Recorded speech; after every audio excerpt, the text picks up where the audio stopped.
lesbians. I like that in a woman. And every other kind of deviance. I love paying for sex. This moral decay weakens our resistance to the onslaught of the communist masters of deceit. We're a bunch of scumbags. These abnormalities are corrupting the minds and the hearts of our children. Jackass. And yeah, we're back. Where have you been? It's depressing and horrendous. It's awful. A bunch of idiots. Perversion for profit. Here it comes! Here it comes! The Opie and Anthony program. El virus. The Opie and Anthony. God, that irritates me. It's just like somebody took a bath to my brain. We're the only radio show that makes you want to hate us. Opie. I want my coffee. Anthony. I want that fact. Jim Norton. I want Ozzy. We are going to dumb this thing down to the point that we're going to be #1 with Down syndrome children. Terrible. The Opie and Anthony Show. But enough of this palaver. Let's get the show on the road. For many days I didn't bring him here because I suffer when he bites me. Hide him in my vagina. When I'm walking and he sees other dogs, he right away, he jumps on my vagina because he gets so crazy. He doesn't know who I am. He forgets everything. And he bites the Labrador and his penis. I don't want him to bite my Labrador and his penis. My Labrador is a baby. It's beautiful. Okay, terrific. I seen the cops knocking the truck window out, and I thought they was giving the man UPS. I thought the man was dead. That's the way it was. Where'd you get that from? I heard that one this morning. I don't know who culled that one, but bravo. Jesus Christ. Listen to this woman. I seen the cops knocking the truck window out, and I thought they was giving the man UPS. I thought the man was dead. That's the way it was. Giving him UPS. Hello, exactly. Yeah. UPS. Oh, that's funny. I'm funny. Jesus. Come on. Classic. I thought they was giving the man UPS. And Steve, of course, runs right in and goes, video of that is on the website. Oh, yeah. Yeah. I You saw the video. whore! Absolutely. Go to foundrymusic.com and opieandanthony.com to see the video of what Anthony just played. Hawking. I like the fact that you can download a lot of the videos on Foundry. Videos of the sound clips, whatever goes on in this studio, and then stuff like fun little videos that people send us. This show is high-tech, I'm telling you. It is. It's got a lot of little facets to it. You know, the show is obviously the central hub, but there's so many little peripheral bits of entertainment you can get on the web, and it's just pretty cool. Anthony and I could retire tomorrow, Mm-hmm. and this show will go on for another 10 years. Oh, I know. Just rolling along in reruns or something. I discover stuff about this show almost on a weekly basis. Yeah, there's just things going on out there. There's a whole nother Opie and Anthony show being played every day. Yeah. Every day, illegally on the internet. Yeah, of all our old shows. We're on the air. You know, there are people that don't have XM that probably have no idea we are on the air, that listen to us on a daily basis, stuff we did years ago. Years ago, because we encouraged our listeners years ago to tape it, all our shows. Yeah. And to trade them, kind of like the Grateful Dead did back in the day. So Yep. that's what they did, and then they started fan sites, and there's old shows from like 1998, and all of a sudden you get an email about something you did in 1998, 99. Dude, that was funny, that thing you did. What? When you guys shocked that girl that time? What? What? When? I don't remember that. And then you got OAvirus.com. He's throwing up clips of old stuff every day, and it's getting nuts. Then eBay is selling our stuff every day. I like it. It's kind of cool. This whole little subculture going on. Little second life of this show. We got lots to do once again today. Lots to do. Plenty of little tidbits in the news. Well, I watched Bush last night. You did? Hell yeah, like everyone else. Nice. I like when What was her name? Oh, so you just laid there watching Bush, the president, on the television last night. And a little side story: his daughter was celebrating her 21st birthday in New York City. Aw. And I guess she had a huge celebration at this club called 21. Ben could come in. Ben knows. 21. I know that. Ben knows everything Tom Brady goes there. About New York City. But basically, the night before, I guess when she had her party at 21 for her 21st birthday, she was actually 21. Okay, so it was a huge bash, I guess, whatever, and all the who's were invited, right? Of course. But the night before, the president's daughter was at what is it called, Bowlmore or whatever. It's like that retro bowling that they do. Yeah. And the bouncer wouldn't let her in because she wasn't 21. Wasn't 21 yet. And I bet you the bouncer had no idea that he was basically telling the president's daughter, "Sorry, you can't come in." Probably not. Knowing that the next day she was going to be 21. Although, aren't there Secret Service agents and everything with her all the time? You got to think, right? You would absolutely think that a goddamn bouncer at a bowling alley would see that there's Secret Service guys. Yeah, but these bouncers at all these clubs and these hot spots, they think their shit don't stink. More than Secret Service? Oh, wow. Yeah. So they're probably really happy that they were the ones that told her she couldn't come in, you know? Maybe because she's so high profile and young, everyone knows how old she is. If she's in there, everyone knows an underage person is in there because her age is common knowledge. Yeah. I'm just thinking, how many people are, all right, come in. What the hell? I know this license looks ridiculously fake, or this license looks like your older brother, but I don't give a fuck. I know you have to make a cutoff point somewhere, but one day before your birthday, how much different of a person are you going to be the next day? That's complete just technicality. I think it's only hours from her birthday, because she probably was, right around midnight going there, right? Yeah. But that's always been ridiculous. But then how far back do you go? What, a week? A month? Right. Like, it's my birthday next month. What am I going to be, a different person? I get more responsible? I can drink then? And I once tried to get into a bar with my library card. Oof. I was... Ouch. See, when we were growing up, kids, the drinking age was 18. 18! What a fine time that was. Oh, drinking martinis, me, Groucho, Zeppo. And a very smart time, by the way. Zeppo. Very smart to have the drinking age at 18. Yeah. Incredibly smart.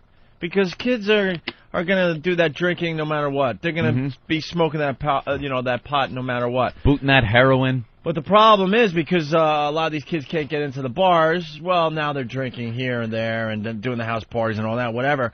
But more importantly, I would love to do a study. I bet you drug use has gone way the fuck up since they changed the drinking age. You're so glib.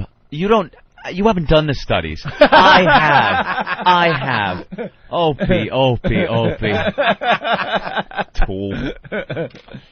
I'm thinking that kids are popping a lot more pills than we were when we were growing up. Yeah, I'm like the Vicodin and stuff. All that because they don't have a place to hang. Like we got to go to bars at 18. How cool was that? That was pretty cool. And 18 was the age, so you were getting in at 17, sometimes even 16. Do you remember what the hell was it called? Oh my God, it was on 25A. It was at Howard Johnson's, and they had a little bar. Tom Collins, they called the bar or something like that. I'm trying to remember. Anyway, I was the dude that didn't turn 18 till real late in the school year, and all my friends were 18, and one of my friends was 6'5", and then grew a beard during fourth period, that kid. He was driving at 15, which I still don't understand, because I think the driving age was like 16, but I think his parents were like, he's already an adult, right?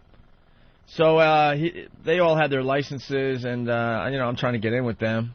And another one of our friends, he wasn't 18 either, and he got like a hunting license, and he dockered that up, and my friend's like, don't worry, dude, you'll just be in the crowd and just show him something.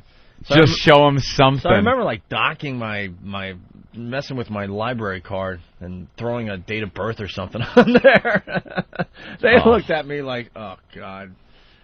Will you just go home? A library card? Will you just go home? Yeah. Don't embarrass yourself, kid. Exactly. Go home. Yeah, it wasn't even a scene. Drink at the house. They looked at me and just said, stop. Just go.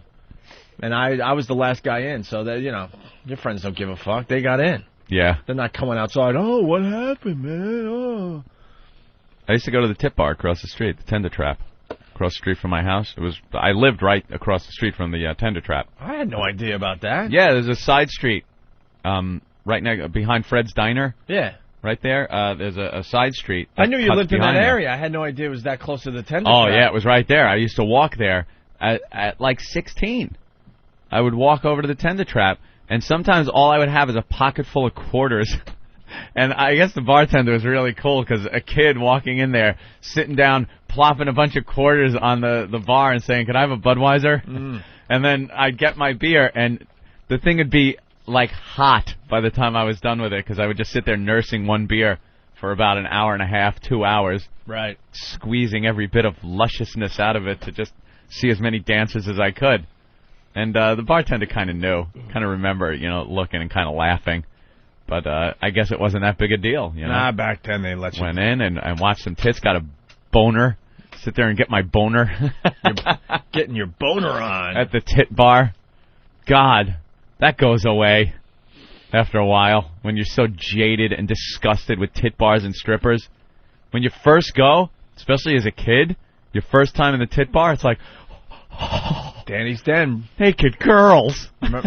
Do you remember Danny's Den? Of course. Danny's Den was such a shithole, man. Dude, I don't think there was a strip club on the island I hadn't been to. This place was so bad they decided to knock it down just to make parking for the supermarket. Yeah, bad. That's how valuable this little house was that was a strip club.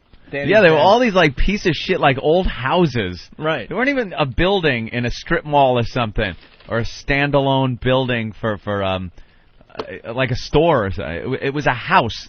Like they would decorate up this house on the outside, paint the windows black, put a sign, "Exotic West Coast Dancers" on the outside. What the hell is that?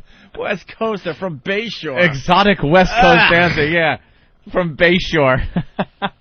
Trust me, someone in Kansas is like Bayshore, trust me. Just think. You have a Bayshore near you. Yeah, just think of the town in the your white neighborhood. trash town near you. Right. Sorry, Bayshore, you're it. You're it. We refer to Bayshore a lot on this show. Yeah. But I remember we were in there, Danny's Den, 18, and the first girl that came out, I swear to God, she had a cesarean scar and some kind of bullet wound. Bullet wound. That's all we can. That's the only thing we can figure out it was. That's great. And she's dancing to the Animals' House of the Rising Sun. Yeah. There is a house in New Orleans. With her C-section scar. Nothing better than a gut shot scar that had to be probed for the bullet, so they cut up like a dissection. Right. And there she is dancing. It looks like she took the tip of a knife and tried to pull it out herself. Yeah, just gouge it out. Gouge it out. Because she doesn't wonderful. want the cops involved. Jesus, what the hell's going biker on? boyfriend shot her. Mm-hmm. Yeah, fun. Good times. Good times. Good times. So speaking of Bush, the president, he's on the front page of all the New York papers, and I'm sure he's on the front page of your paper. So hard to defend this guy. I like thinking I'm open-minded, and I look at both sides of things, so I don't see everything. There are a lot of Democrats, liberal Democrats especially, that just bash anything Bush does, which isn't right. And then there are the hardcore conservative Republicans that look at him like he can do no wrong.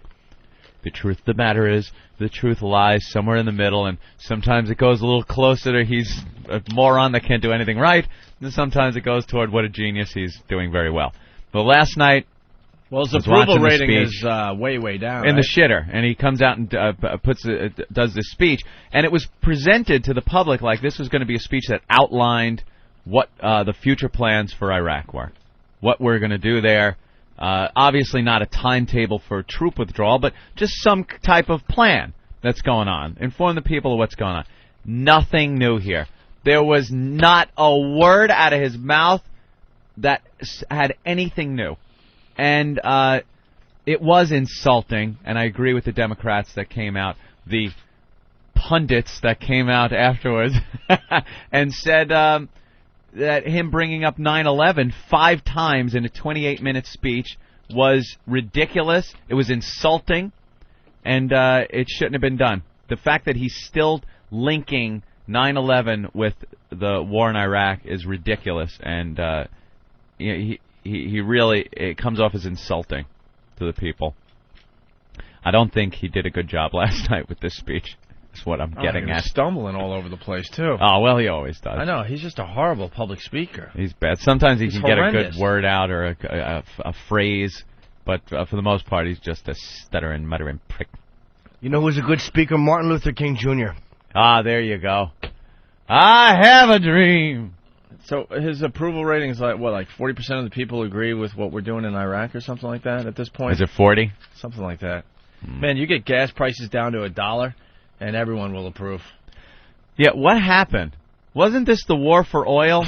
I heard the liberal Democrat was like chiming in. He's just doing this for the oil, man. It's the oil, man. War, no blood for oil. Bring our troops home. It's the oil, man.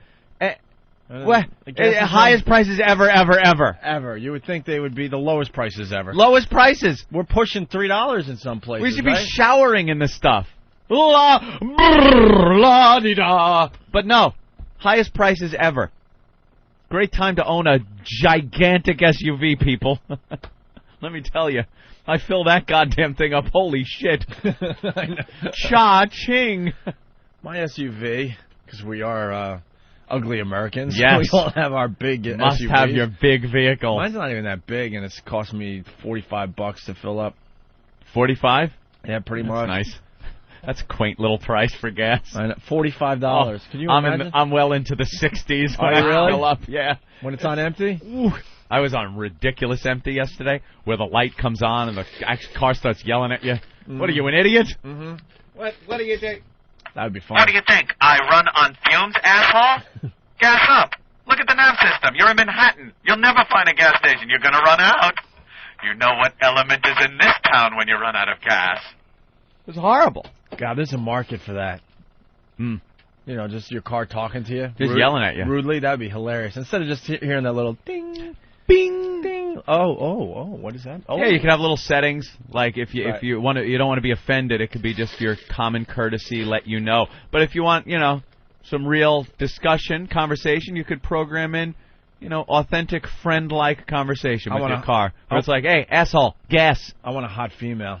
Yeah? Basically saying, she needs something stuck in her because your car is running out of fuel. Pull up to the pump.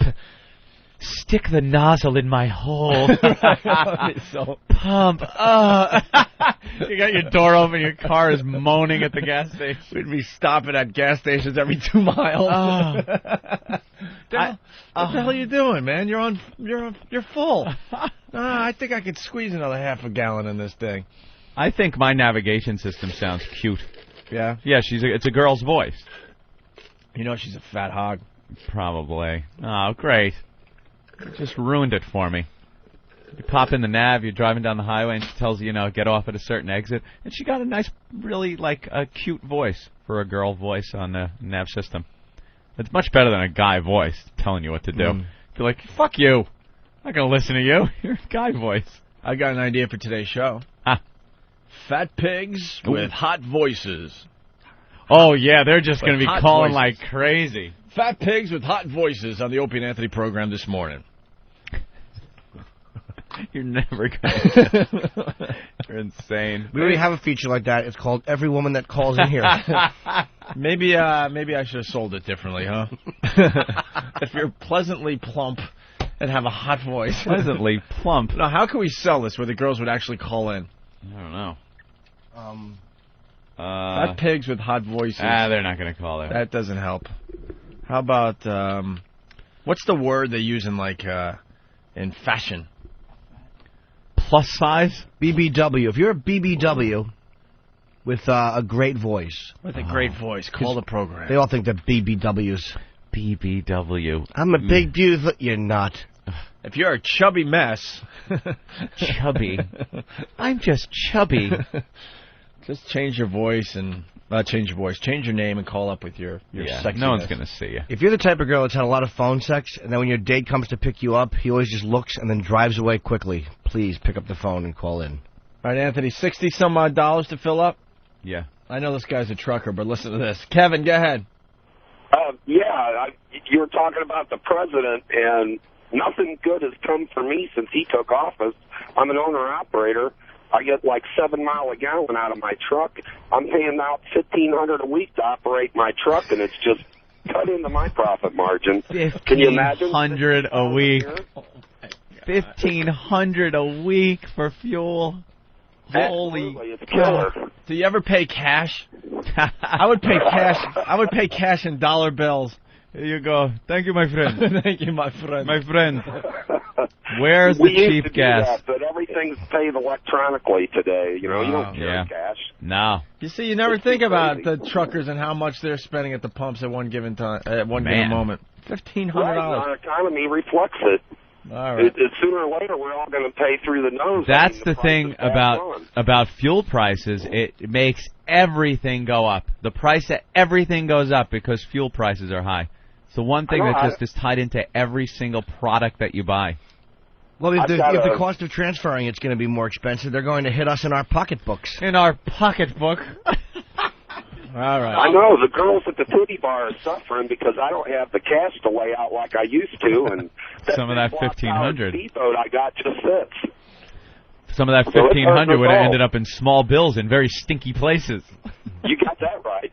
All right. And by the way, I got wowed yesterday, even though it wasn't Wednesday. So thanks a lot for that. Well, whenever. Yeah, we like to acknowledge Whip 'em Out Wednesday, but if you have that wow in your car, it could happen at any moment. Yep. I put duct tape on the back of my trailer. All us truckers carry duct tape, so I put WOW on the back of the trailer, and the women know what it means. Of course they do. And if you want your official wow sticker, just send a self-addressed stamped envelope into us here in New York City, and we'll send out the wow sticker. I've got to get your address because I have something interesting. I'm from St. Louis, and we have a newspaper there called the Evening World. And the vernacular is just the way black people speak, and I want you guys to read this sometime. I got to get you a copy. All right. And mail it to you. All right, it's 111, I think, West 57th Street, Suite 500, New York, 10019. Got it. How old an issue is that, sir? Is it a newer issue or is it a bit older? I'm sorry? How old of an issue is that issue that you're going to send us? Stop it. I'll get the freshest issue I can get my hands on next time I'm in. All right, we'll check it out. You can also use that address to send in your self-addressed stamped envelopes for the wow stickers. Thanks, bro. Okay, thank you. Bye. All right. This guy, Bill from Whackbag, I would ride my bike to the tender trap at the same time as Anthony, like 16 years old, using a handwritten ID from the Dix Hills Park golf course.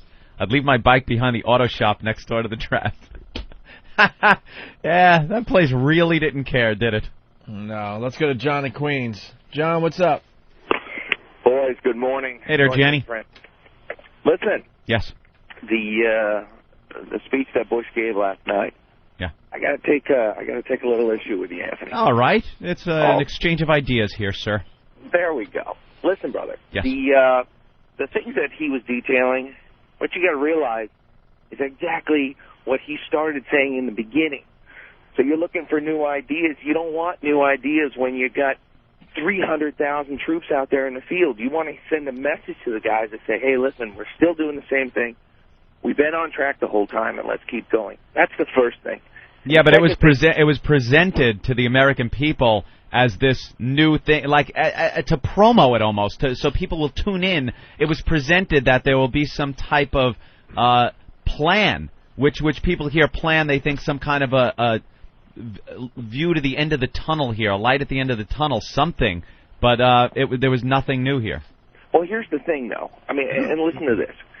I live here, right? And I was here on September 11th, okay?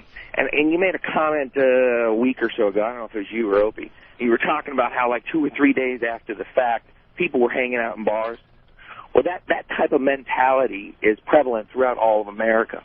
So if people that live here 3 days after the event can go on with their life like nothing happened, then just imagine what it's like for somebody on the West Coast where it didn't happen. Yeah, but dude, him bringing up September 11th, it really, come on, let's open our eyes here. It really doesn't have much to do with the war in Iraq. It really doesn't.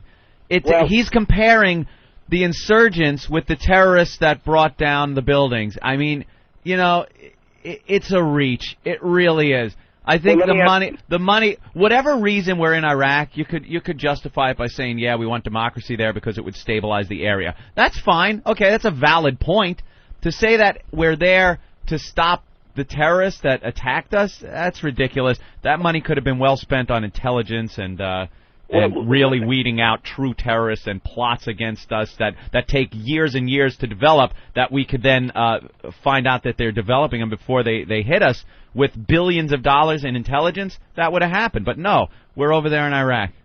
Well, listen, the panic that America would experience, okay, and the panic that the financial system would experience would be overwhelming if we really probably knew the truth, okay? If we knew how dangerous it was, it would probably be a bad place to live, and a lot of people would freak out. So I think, not unlike, I don't know if you were here during the 90s when Rudy took office. Of course I was. Rudy, didn't honestly just say, okay, I'm going to clean up the city. He says, I'm going to clean up that corner. I'm going to start on that corner, and I'm not going to allow any drug dealers or pimps or any graffiti on this corner. Mm-hmm. And then people moved to the next corner.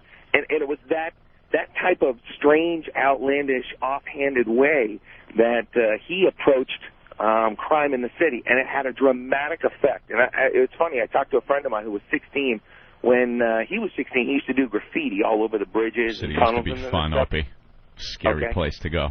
But, dude, Ant kind of did say that, like, if he was saying that it was to clean up the Middle East, like, so it's, you have to fix Iraq so it's a better place, that would kind of go hand in hand with what you're saying. Right. Just be honest with us and go and say, the reason we're in Iraq is to stabilize the area.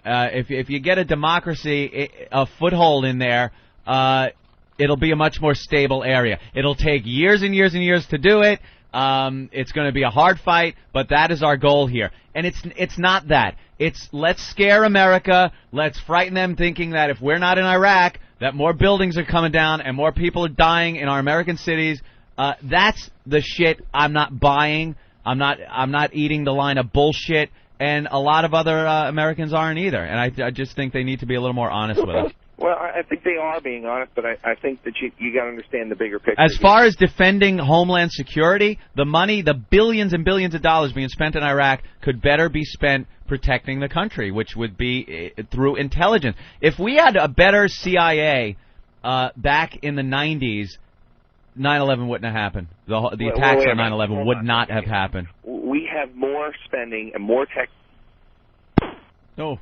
That wasn't us, sorry. That was not us. He went away. Maybe he was shot. We got somebody shot him. A terrorist got him. A bunch of people are bitching and complaining on the instant feedback going, stop bitching about gas prices. Because, gas is a lot more expensive around the world, obviously. Yeah. We all know that. I actually did not know that. I have no idea.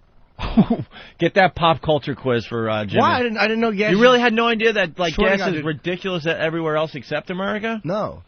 I just know that I don't even look at the gas prices because I hardly ever have to fill up because I live in Manhattan. Yeah. You drive a little car. Might be like an extra $8 or whatever, but I'm so infrequently have to fill up. I don't care. Yeah. Oh no, the hardcore liberals love to point this out all the time. Okay. Let's all relax as Americans. Gas is a lot more expensive around the world, and we got some examples here. Ooh. Where's some examples? I don't have any examples, Eric. Why doesn't Jimmy get the examples? Where are my examples? Give Jimmy examples. I would like a page of examples. What are we paying for gas right now? What are we paying for gas right now? I wouldn't know. I don't have any examples in front of me. In this city, upwards of $2.80. All right, so under 3, right? Yeah. All right, so Tokyo's stupid. Tokyo, Japan, $3.84 a gallon. Where do you have Tokyo? I don't have Tokyo on my examples. You don't go all the way to the top. Thanks. But you didn't start at the bottom. No, I'm just saying, I'm just showing people where we're at. We're paying upwards of $2.80 a gallon. There's Tokyo. Tokyo, Japan. Oh, but you started in the middle of your examples. That's right. That's what I do. I did it a little differently. So they're paying $3.84 a gallon, more or less, okay? Wow. Some other examples of gas prices that are higher than us. Geneva, Switzerland, Anthony, $4.56 a gallon. Korea, Seoul, Korea, $4.71. Rome, Italy, there you go, $4.86 a gallon, Anthony. Mamma mia! Germany, Frankfurt, $5.29 a gallon. Ach du Liebe! Unless you're stealing from a Jew, then it's free. Awful Germans. A couple other notables on this list. Copenhagen, Denmark, 5.08 a gallon. Venezuela. That's the best. Well, we're going to get to Venezuela, because I don't understand that one, actually. Dude, it's coming out of the mountains. Okay. It's coming out of the ground over there in Venezuela. And then basically a bunch of cities in the UK, upwards of $5.64 a gallon they're paying. $5.64 a gallon. So then you go down. These are the countries that are paying a lot less for gas than the United States. Okay, yeah. Sydney, Australia. All lovely places, by the way. I know. All garden spots of the world. Sydney, Australia is, just below us at $2.63 a gallon. Yeah. More or less. And the rest of these countries I've never heard of. Well, there's a couple I have, but yeah. Like Thailand is $1.60 a gallon. Shanghai, China, $1.48. Moscow, Russia, $1.45. We're cheaper gas prices than you. We're so much better. Look at our gas price, cheap. You pay so much. Taiwan, $2.47 a gallon. And then you get down to these countries like Kazakhstan. Yes, $1.36 a gallon. Mm-hmm. And then this country, the third from the bottom. Tajikistan? Yes, exactly. Tajikistan. $1.32 a gallon they're paying. Ooh. And then this country right here, Azerbaijan.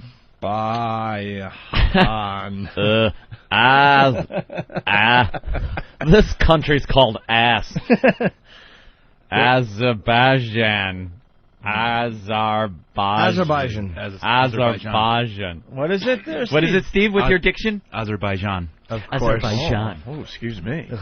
You make Alex Trebek sound like a stroke victim. They're playing. What is Azerbaijan? They're paying $1.15 a gallon. Nice. And the winner, Caracas, Venezuela. 14 cents a gallon? 14 cents. They have cars over there, or are they still using yaks? Maybe that's why it's so cheap. No one uses it. No one uses it. Not much demand. Yak drinks it, it dies. 14 cents a gallon. How many gallons if you're driving one of those mopeds? Oh, wow. One? Like miles per gallon? No, just like how much gas can a moped? Oh, probably 5. You think 5 gallons? Not even, right? Not even? Well, because you got to mix it with two-stroke oil. So yeah. Do you? Yeah. Can you imagine you fill up your moped for like 50 cents and then drive around for like a month? Around. With that, it would be nothing. It would be 14 cents. But then you're forgetting to say that the monthly wage is $1.08. True. All right, well. Put your little kids to work sewing clothes for us here in America. Yes, or becoming young prostitutes in Thailand and some of these fine countries. Of course. And, of course, once again, Canada calling the program going, what about us? What about us? Well, they have higher taxes because of their medical law. Let's go to Rich in Canada. Go ahead, Rich. Their medical law. Hi. Hi, Rich. Oh, it's Mitch. Sorry, it's Mitch from Montreal. Oh, hey, Mitch. How you doing? Not too bad, guys. Hey, good. How's the weather there, eh? How's the weather there, eh? Yeah. It's hot as hell. Yeah, hot. Yeah.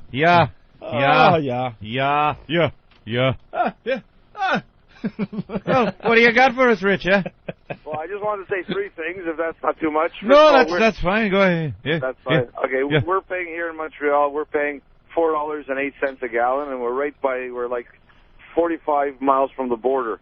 Is that for American?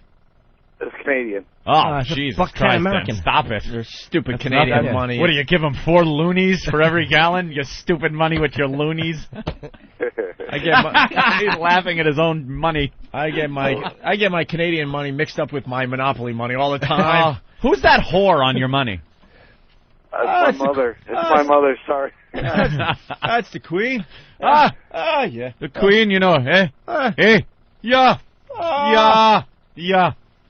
I love Canada. What else, Mitch? You guys rule. Well, the second thing I wanted to say was Canada didn't back Bush in the war, which was disgraceful. I was disgraced as my country. Huh. I found it a disgrace that they didn't, because they're neighbors and they should have. Howdy, neighbor. Yeah, but in the long run, it turned out that there weren't weapons of mass destruction, but no one knew that, so at the time Canada should have backed them. But, of course, like I agree with Anthony, that the government should have been more straight with the people and told them what the main issue of the invasion was, not that it was they were using it as a scare tactic. And if you read the Tony Blair report, you would see the biggest scare tactic. If you go on the net, you'll see that they were saying like thousands of tons of anthrax and all kinds of crazy neural agents. And I read that report and I said, Canada, you're a bunch of idiots. You should go with the Americans, of course, because we should support each other. And then after, I felt like a total fool. You think at least they would have maybe planted something in the country or something. Give us something. Plant something. There wasn't even a jar of anthrax. You know what I mean? I know. I was in the same boat. I mean, when I first heard and I saw Colin Powell go before the United Nations and pull out the charts and the pictures and everything, I was the cheerleader, man. I was like, come on, we got to get in there. Look what these guys got. But you realize it was, a lot of it was just bullshit. It wasn't bad intelligence. It was really trying too hard to make a case to go to war. And now we're dealing with it. I'm not saying pull out. I'm not the pull out and leave the place to anarchy kind of guy. We were in there. We got to finish the job. It's just the way it is. But don't try to bullshit me. And a lot of these hardline conservative Republicans, are they blind or stupid? I mean, look, you were bullshitted too. But be honest, you were bullshitted too. Every president does it. Don't worry, it's not going to make you look stupid. It happens. I was bullshitted. I'm willing to admit it. I fell for it. I wanted to go to war because I saw the intelligence and everything. But we were bullshitted too. The purpose to go to war was false as far as Bush's reason went. But now we're there and we got to finish. Yeah, you know how many Canadians and friends I've had fights with? I mean, I got really mad in fights, and I was red. Like, I was so mad that people weren't backing this, and now I look like the biggest ass. Yeah. Well, this discussion just goes on forever, and there's two sides to it, and you'll never convince the other side. And it's one of the most heated debates that have been going on for a couple of years now. So, and they are finding mass graves, which I could care less about the Iraqi people. I could absolutely care less if Saddam was killing all of them. Who cares? But they are finding, I mean, look, you got to say this. It's not like all of a sudden they're uncovering gardens. I mean, the guy really was a barbarian. I mean, he was. So that does kind of, even though the reasoning was wrong, it does kind of strengthen Bush's case slightly, even though the reasoning was not honest. But it was Saddam's country. His people put him in power. And they were dealing with the consequences. Well, that's the one thing the left doesn't deal with it well. Is like when you say that, they go, yeah, well, how many dictators are there? It's like, well, that's irrelevant. This is one situation, and he was at least a murdering fucking thug. He wasn't like a nice guy. Yeah. It wasn't like he was like even in Iran, where they're an awful government that we don't like, they're not murdering their own people, and putting them in mass graves. What about Africa? We don't do shit there. The second we go there, we talk about Iraq with the sacrifices that have been made, and it's worth it, and we're sorry about the bloodshed. The second any blood is shed in Africa, you see all of Europe and the United States just pull the fuck out, and it's their own people killing each other. Well, that was Clinton kind of pulled out of it. Yeah, but you don't see anybody really crying about it or clamoring to get back in there and finish the job. I want to get over there and take care of things. I mean, I think we had a good thing going in Johannesburg. And all of a sudden, everybody gets crazy. Everyone goes nuts. Let's go to Tony in Brooklyn. Tony! Hey, it's a Mongol race up there in Canada. Do we really care if those Canadian Dudley Do-Right motherfuckers want to help us out or whatever? By the way, we're doomed as a world. We're doomed as a planet. I had a great thing going, but then Mitch hung up because he thought we were done with him. I wanted Mitch from Canada to talk to Tony from Brooklyn. Yeah, huh? These people, they're all so well-informed, and yet they have no stake in it. They sit up there in their socialized medicine world and cast downward looks at the United States. Hey, they got good health care. All Canadians. They got great health care up there in Canada. Yeah, exactly. Come across the border. Punch it out. We just make people pay like, $15 for a pack of cigarettes, eh? And then that goes to health care, eh? Eh?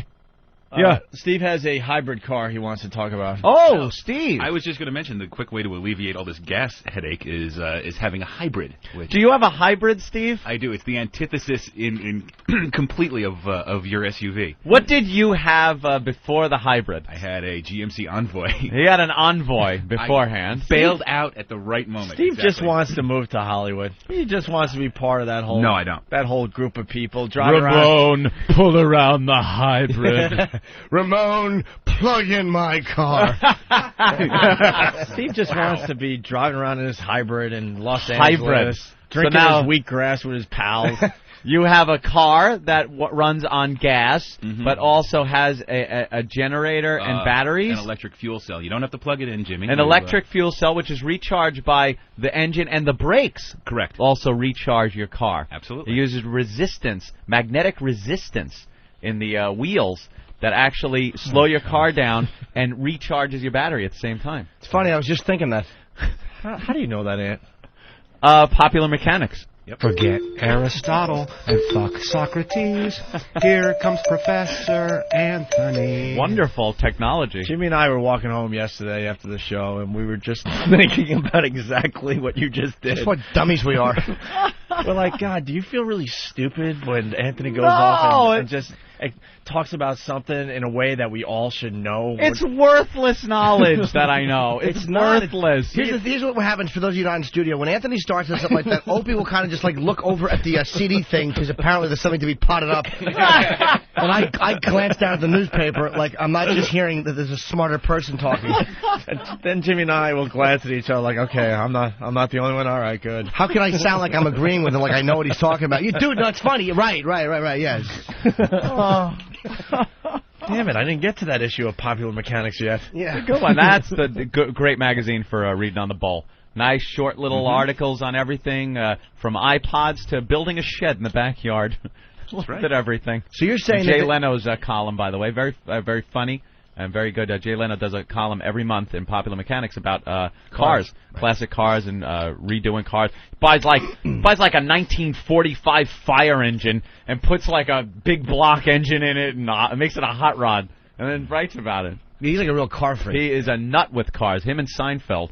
They both have like huge garages on their estates that are just loaded with cars. Seinfeld has one here in New York, actually. He had a garage built in a building or something. It caused a lot of ruckus. He pretty much took over a whole building to make it into a garage for his cars or something. Porsches. Porsche. He loves the Porsche. That's how you know he's at the Comedy Cellar. You walk up sometimes, you see an SUV, you know Chappelle is going on it. If you see a big a little Porsche, it's usually Seinfeld. Yeah. I don't think I'm giving away any trade secrets. Broken down, stinking Rolls Royce. You know, Voss is smoking, nervous man. And if you see a Saturn with a black person with a blonde wig, guess who's that? So you're saying that this is like a combination? Because they're trying to mix electricity with regular cars, and you're going to get a conglomerated Mongol class of vehicle. Now that you put it that way, I don't feel so good about it anymore. The people that have the plug-in cars were, that's a little much back in the old days. And ask them if they want to help save this country from the onslaught of integration. You know the system is they want to throw white children and colored children into the melting pot of integration, out of which will come a conglomerated, mulatto, Mongol class of people. Both races will be destroyed in such a movement. I, for one, under God, will die before I'll yield 1 inch to that kind of a movement. Wow. The way he builds up to that mongrel, it explodes out of him. It just can't stay in anymore. The idea of it alone just makes him so angry. So we don't have to plug in the cars anymore? No. But they're saying now, how much do you spend on gas a week, and how much less is it than it was? Every time I fill up my car from empty, it's about $18, and it goes for roughly 400 miles. Wow. Jesus. That's pretty damn good. Yeah. Because mine is about $65, and it gets me 360 miles. About that. It's great for city driving because if your foot isn't on the accelerator, the car is basically off. The engine shuts off and you're coasting. Yeah, the engine shuts off. It's almost like a golf cart. Yeah. You know how golf carts, when you step on the gas, it goes and takes off, and then you let off the gas and it stops. You don't hear the engine running. Well, those golf carts are getting out of control. They're taking over all the little neighborhoods now. Oh, yeah. Especially down in, like, Florida and stuff. The old people love their golf carts. They trick them out, pimp the ride. I was in, like, Winter Park, Florida, about a month or so ago. Just in the regular Main Street downtown there. Going to breakfast with my sister and there's all nice shops there and the Starbucks and what have you. And everyone just parking along, just in their regular cars. And next thing you know, there's, like, a golf cart flying by you. Yeah. The souped-up golf carts. Yeah, they love them down there. The hybrid car that Steve has, beforehand they would plug in the cars, and you would hear all these environmentalists saying how great it is. Who had one of those? Begley Jr. Ed Begley Jr. We saw him. Boy for. I saw him when I was out in California on vacation once. It's an electric Taurus, or at least it looks like. From the outside. And you plug it in. Yeah, exactly. Now, what people don't understand, when you plug something in, that power isn't coming from nowhere. Yeah, it's coming from a power plant, which has to be powered. Generators have to be turned by fossil fuels. Right. Yeah. Fossil fuels. Right. So you're still using resources. Yeah. It's not like it's coming from nowhere. No, it's not. It's not a It's cure-all. making pollution. Sure. Still.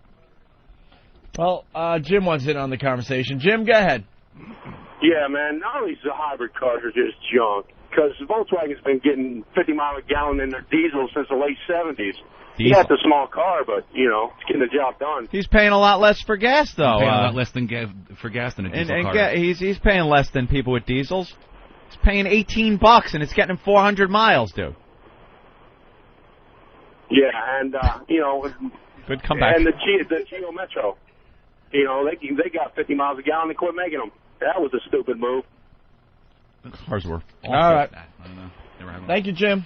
All right, punch it out. But the hit I took when I traded in my Envoy, I mean, I didn't have any scratches on it or anything, and it was a huge hit. And the guy said, "Look, you can do it now, or you can wait 6 months, and I'll give you $10,000 less for it." No one's buying the SUVs. They cannot sell SUVs. And the biggest hit is people that buy Escalades. Sorry, Anthony. Well, you take like mine a year ago. A brand new one, you'll lose 2/3 of the car's value the second you drive it off the lot because they can't resell them. I know. I'll pull up. They'll give me $10 for it.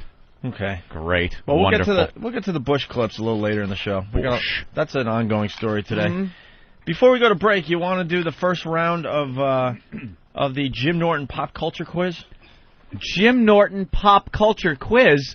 Where is that? Well, I have gas examples. Well, I don't have a pop quiz them for right Jim here. Norton. Oh, Opie's gonna give a copy there. I want to look along. All right. We were amazed yesterday that Jim doesn't know much about pop culture. I have nothing to do with this, by the way, Jimmy. Wow, who did this? Nathaniel decided to take it upon himself. Well, what's the date? Shut up. What's the date? It's not July 5th yet. Yeah. Ixnay on the... It was sent in, yeah. But Nathaniel sent it in. Oh, because he sits at home now, what he does. He sits at home and writes for the show. And faxes these things into us. Right, like Carson did for Letterman. Because Nathaniel will start July 5th, I think, but that was good of him to fax it in. But guys, then who's... I don't know. It's a new intern that looks a lot like Nathaniel. A surfer. It looks like him. They've hired Frankenstein's retarded brother to just kind of stand in there with a backwards hat. Oh, jeez. Jesus, that old gag. Are we going to explain that someday? Eventually. July 6th. Anyways. By the way, can I say how starstruck I was yesterday? In my own building. I get off the elevator, and Dr. Michio Kaku was there. Michio Kaku? Yes, he's a theoretical physicist that I've heard on the radio, and I was very starstruck. Wow. That's all. I have no clue. I know. Are you kidding? No. He's doing the Art Bell show all the time. In the elevator? I mean, he was there waiting for He lives in your building? Yeah. Who is he? He's like a professor at like NYU or something. How do you know it was him? I recognize him. I've seen him on TV. He's a genius. He's a genius. Wow. Did you discuss like the elevator and? I didn't know it was him. I couldn't believe it was actually him. Going up and no one else would have cared that it was him. But I'm like, is that Dr. Kaku? And then I asked somebody. Like, Kaku. Yeah, I know. What is he known for, though? He has a little physicist shop down there in Soho. Yeah, like if you're walking by in the street, he'll just talk math. Yeah, just blurts out numbers. No, he would do Art Bell. He would be on Art Bell. He would always talk about like alternate universes, but he's like, no, he's not a quack. Art Bell is a lot of fun to listen to. He can be, yeah, when he's not having shadow people discussions. I want to spit in his face. Shut up, Art. Shadow people. The shadow people. What the hell's a shadow? Exactly. Person? They're nothing. All his discussions are about aliens and conspiracies and all kinds of wacky things. Some of them are good, though. When they have airline pilots, they play the audio of a pilot's transmission, like or radar transmissions of things that are really weird that are actual audio. That's kind of interesting. Mm-hmm. But when they have somebody calling up about, I saw some shadow people, and Art Bell has to act like the shadow people are real. Shadow people. And not just I hang see up. some, too. Way uptown. You go above Central Park here in the city. There's neighborhoods loaded with shadow people. But shadow people tend to live in clusters. Yeah, what's the concept of behind shadow people? Dude, I get so annoyed when I hear about them. You just tune out. They're people who live in the shadows, or they're like the shadows of people. They're just awful. Shadow people. Are they aliens or ghosts? I don't. There's sometimes he just entertains these morons, and other times he's got these geniuses on, like Richard Hoagland and who is starting to annoy me with his Mars theories. We get it. You think there's something there? We know. There's definitely something there. I don't know. You think? I think there was. Just a mountain. I think there was at some point. I don't think anymore, though. It looks like you're fun and shit. It looks like a face. The face on Mars? I love the face on Mars. They showed the face on Mars photographed from various other angles besides that famous one, and it looks nothing like a face. It's just the way that the shadows were on that certain time when the picture was taken. There's some other place they're talking about the breast on Earth, and it's Mount Everest. Yeah. Idiots we are. There's a tit on that planet. Carved by people. By Thetans. Giant monument carved into a mountain. I think there was something. Can you print up there, the shadow people thing? Oh, you got a shadow people theory? Yeah. Nice. We'll print that up. So Nathaniel came up with a pop culture quiz for Jim Norton. This is pretty good because this is round one. It's not that difficult.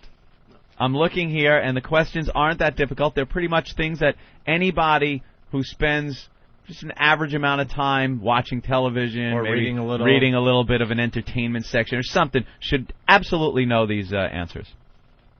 Can you try to answer these? I will try. All right, good. And I will succeed. It just may not be correct. Give me those ribs. Come on. Wait, Dan knows what shadow people are.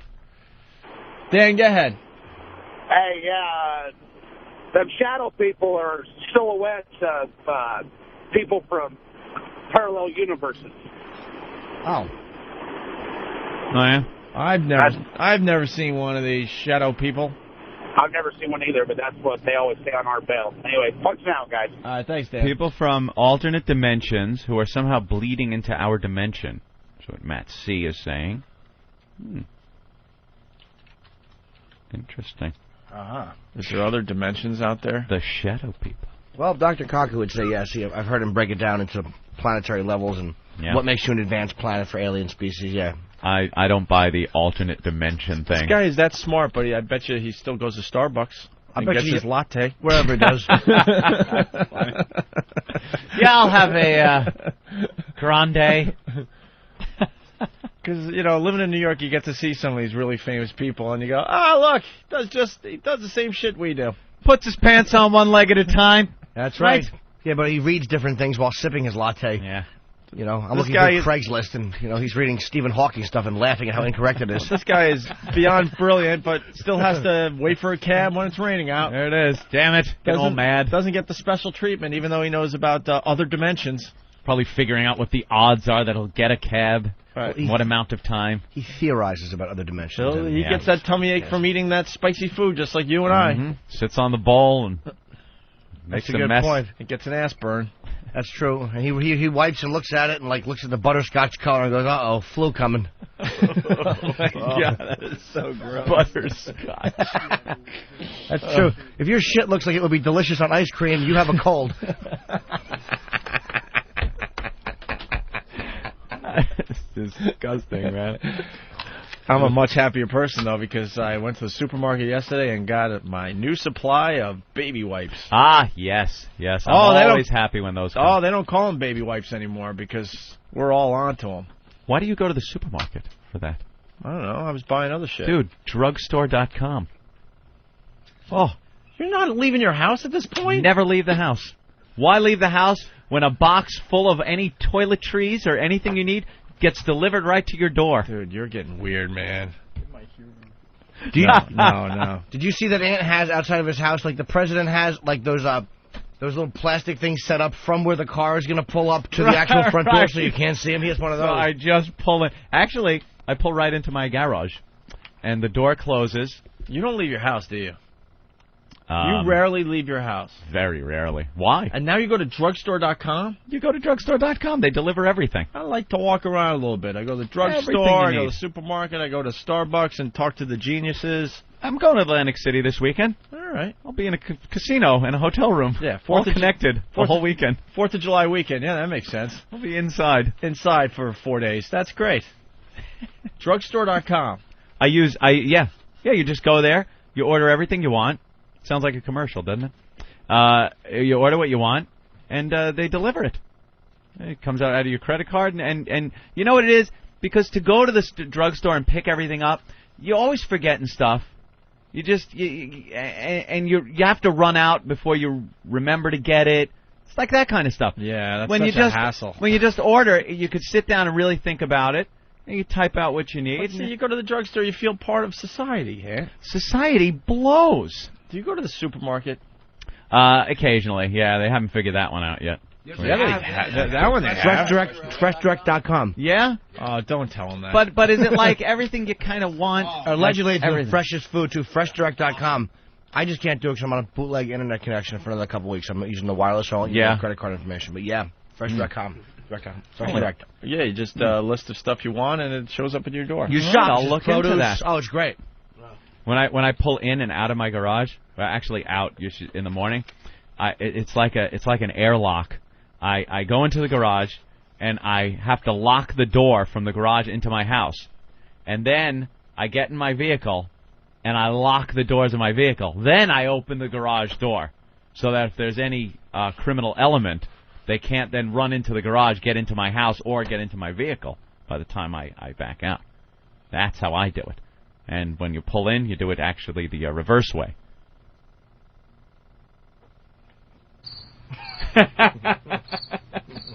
You're the same guy I met 11 years ago, huh? That's me, Opie. Okay. I'm still here. Hi, look. Hi. Wave. No, you're a shadow person. I'm a shadow person of Anthony. What happened? All right, listen. When we get back, we'll do Jim's pop culture quiz. Yeah. We'll play some of the Bush clips. Hide it. Turn it over. Don't let, because he's a cheater. And this is He'll only cheat. This is only round one. I don't like the fact there are different rounds. Ooh, I'm going to do better than everybody thinks. You think so? No. I don't either. Study up. Quick, Hawk, get me entertainment tonight. I would probably. I want to beat you with your own tongue. I just want to pull it out and smack your head with it. You know what it is? I have easy for you to say. Oh, Liddy. I have no Liddy. I have apple in my mouth. Dude, it's radio. I was just saying like you actually had it. I know. Rich in New York, go ahead. You called me out, makes me look like the idiot. Right. He works a liddy without a lid. I answer it, and he goes, dude, I don't even have the lid. I look like the ass. Yeah, he was helping you out, Jimmy. I'm sorry. I'm a phony. Phony. Oh, he's got his phone. Yeah, someone wants to know, Tom from West Virginia, how long before you're broadcasting from your house? And we have to do that old closed-circuit TV thing that some DJs do. When I was looking for a house recently, I was down in a basement and going, I bet an ISDN line and some monitors in here would really be nice. We will head that way eventually. Rich in New York, what's up? Hey, what's going on? Hey. Just wanted to let Anthony know of another service called peapod.com. It's PEAPOD.com, and they're affiliated with Stop and Shop. And you could pretty much do every bit of your shopping 100% down to your meats and vegetables and all your good stuff. And you can tell them what time you want it delivered to you. Oh, yeah? This way it doesn't inconvenience you any. You don't have to actually see anybody. From what I understand, they'll actually slip it through a little slot on your door so you don't have to touch them either. Yeah, because I don't want them seeing my my jars of urine, Opie, that are all over my living room. I stack them up in numerical order I like stack first 10, and then there's 9, 8, 7, all golden jars of urine that I have all around my house. And then you go to the drugstore.com and get nothing but chocolate. Right. Just like chocolate bars. Chocolate bars. Where are your fingernail clippings? I save them too, yes. Of course you do. All right, when we get back, Jim's pop culture quiz, also some Bush clips. Did you see the answers when I flipped it over? Yes. You did? Yes. No, you didn't. I saw all of them. No, he didn't. All right, good. Liar. And, the shark thing that we started yesterday. I know. Could be the best hour of radio coming up. I went home and I was stunned and amazed at some of the teasers with a breaking story here in New York and Queens. We give our listeners homework assignments from time to time. We did the old the remixes we like to do, the jingles, the Ramon promos. The latest assignment for America. Assignment for America is news teases. Yeah. Where your local news tries to scare the shit out of you about something really dumb. Right. You know, because the shark thing's going to go away, but then they'll have to find something else to scare you about. Got to keep you scared. So that's what we're looking for from you guys from all over the country. Clips from your local news where they're teasing the shit out of you and scaring you and all that bullshit. We got a couple examples because they're already starting to come in, okay? Right. All right. Like sand through the hourglass, so is the O&A virus. But can I honestly say anybody rips me off? I mean, when I hear the same exact bits done, that's how I say it. I mean, what about wow? That's totally their idea. Oh, there you go. Okay. There's something new. Well, and then... there's something new. You know what? I used to do that in Washington, D.C. Tell him, Fred. I used to have people tie bandanas around their cars so that women would take their clothes off in the cars. Dude, get with it. All right, well, I mean... Give me an original idea. Well, Come on. I mean, I know. I used to have my listeners tie a bandana around their car. I mean, I've done it all. What about going off on... I totally know that's you. All right, okay, whatever. I got to go. Please, I don't really want to get into a discussion like this. So delusional. That is really funny. Someone found the clip. Yeah, that's something we couldn't play on the old show because of the gag order that he placed on us. How do you tie a bandana around your car?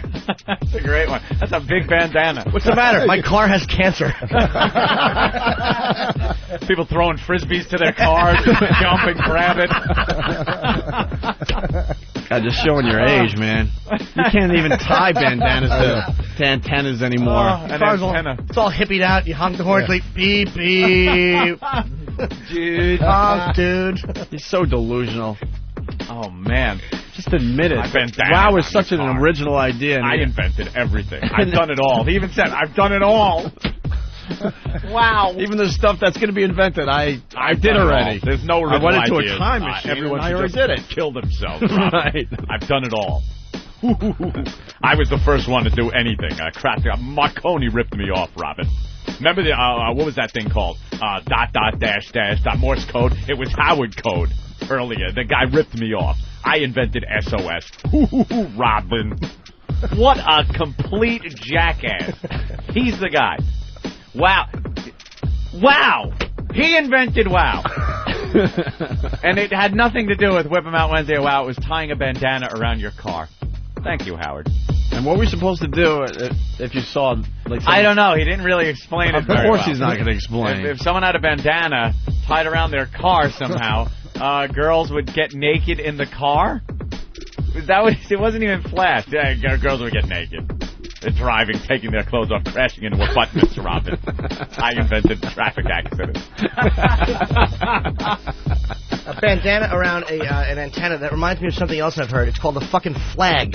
That's not exactly somebody's fucking invention. I invented that, Robin. They say Betsy Ross did that. I sewed the stars on. Ooh, it was all me. I don't care. I don't care. I honestly don't care. I don't care. I invented that bandana. Opie and Anthony, the virus is spreading.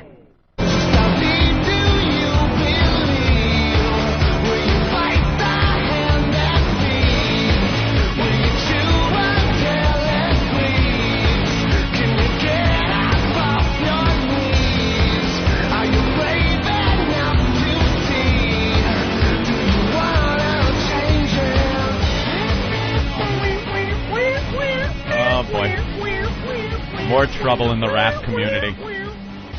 Just when it seems Will Smith is going to bring everything around, I guess Will Smith has one big introduction to make at Tuesday night's BET Awards. gangsta rappers meet the rest of the world.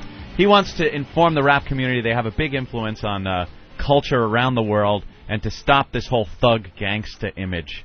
Be more like Will Smith. That's right. Hitch was funny. Yee. Ooh. And, boy, his words can't come quickly enough, Opie, because as I'm reading here, there's a rap festival that goes throughout the summer, has a few dates. They tour. It's called Super Safe Sunday. And its goal is to get black youth off the streets into a safe environment to keep them safe and to cut down on the black-on-black crime that's going on. And the headline, another Super Safe Sunday ends in violence. 3 people shot, 1 dead, 4 injured during Super Safe Sunday.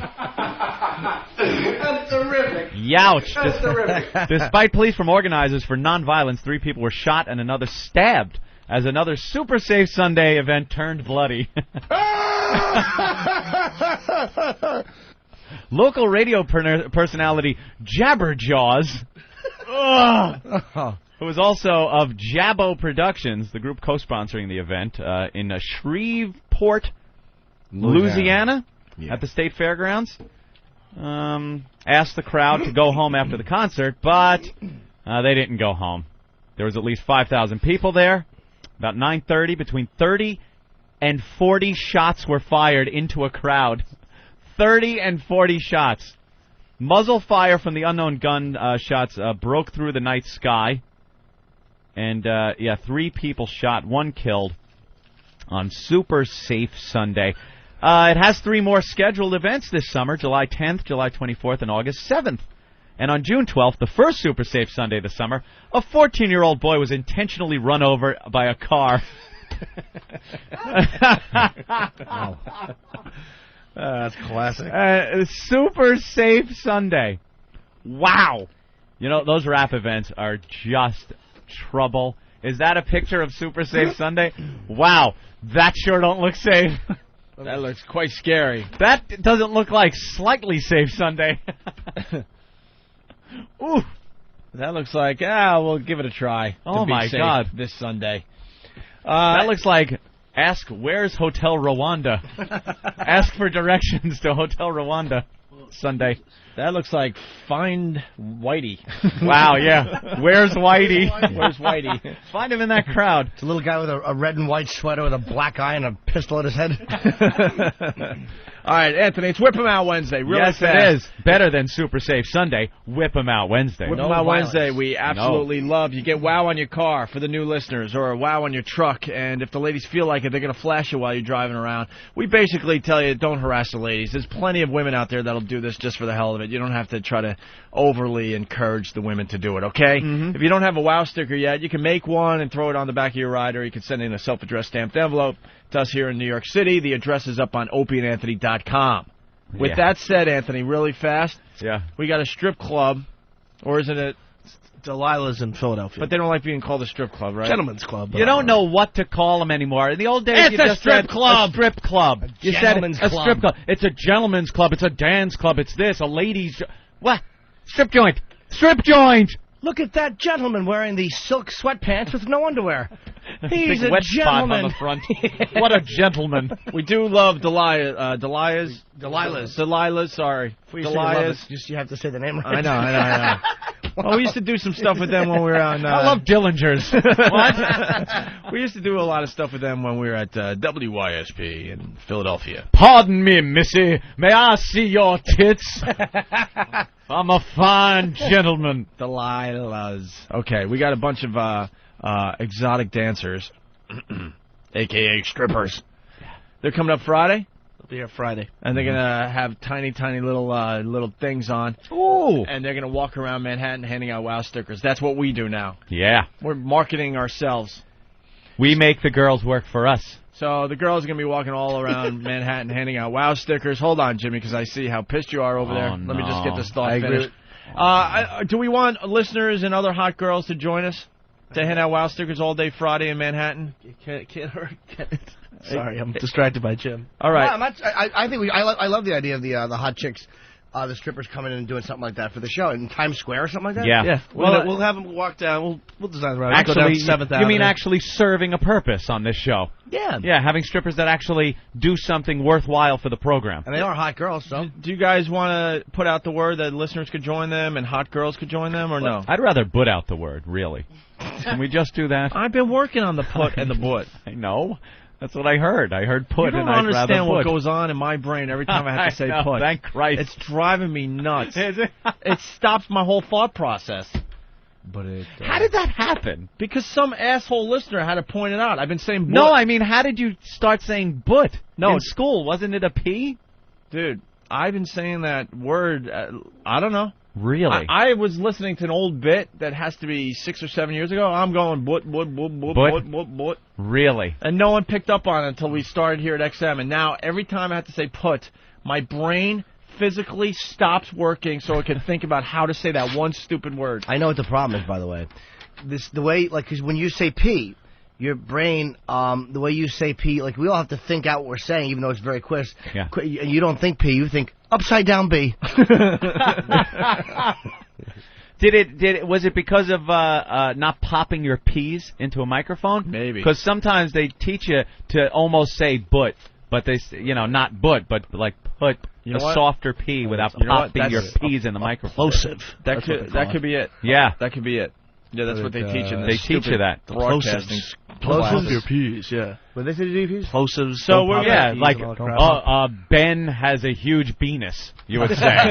Instead, so you don't pop it. So we're gonna put out the word, right? Yeah, we'll all right, put so the route on the website and all that stuff. So do we want listeners to show up Friday? Yeah, why not? Some listeners to show up Friday with hot girls. Yes. And we'll have a whole box of WOW stickers, and we're going to walk around Manhattan handing them out. We got to really start promoting this damn show, especially here in New York City. So we'll have them go down, 7th Avenue, and so if your office is along 7th Avenue. All right. So Friday we'll start walking at 7:30. 7:30. Maybe they can hand them out to the Black Israelites that always speak on Broadway in front of the Viacom building. Oh, those guys are those nuts. scary monsters. Oh, they're enchanting gentlemen. All right. We got freaks all over. Hard workers. Enchanting. Okay. By the way, when this kid comes back, can somebody ask where he got this fruit? What's... Look at what makes you angrier? And I want to ask the listeners this.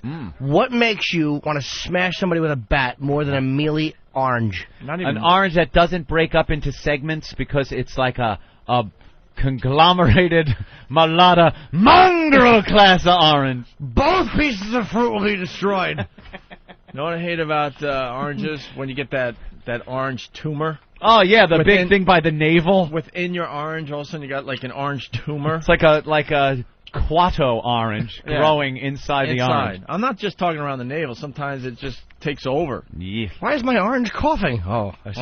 Put a little robe on it. What? It's not segmenting, is it? No, I opened it up and I just saw that it's like the mealy. When you open an orange, it should be just a bevy of juicy deliciousness. Juicy mess. Yes. This is juicy, but it's got like when you look at when you cut an orange into 4, it's got like the little teeny million slices on each side of the actual juicy part of the orange.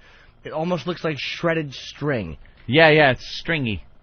And where'd you get this orange? That's an awful orange. I went to the other deli where I was told to get fruit. Great. Okay, so the only oranges grown in Alaska. These poor. Nothing. No, I asked poor young go-getters. They're all sweating every day. They What'd you say? Crashed myself. No, what'd you say? I made a cold weather orange joke. Oranges grown in Alaska. I know, I heard it. I just wanted to hear it twice. And Anthony, I'll hear it on the replay. Of course I you missed will. that one. Jimmy ropes me into saying it again. No, he did it right. He got it from the right place. I was just wondering, because you can't tell an orange on the outside. It looks orange. What is wrong with it? It's just mealy and awful. He's talking back to you now. No, he's not. He wants, what's wrong with it? Did you hear him? What's wrong with it? No, it's just it's a mealy mess, the orange. So Harry and the gang, they're in a panic every morning with our food orders. I feel bad for these guys. Why? That's not a bad thing. They get all nervous. They get all nervous. They hover over us as we open up our breakfasts to make sure it's okay. I like opening the front door when I'm coming into the studio and being accosted by an intern asking me what I want to eat before I even get to the office.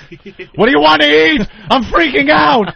They like lose their minds. They've been thinking about it for 20 minutes. Yeah, they've been thinking, here he is. Food, what? What'll you have?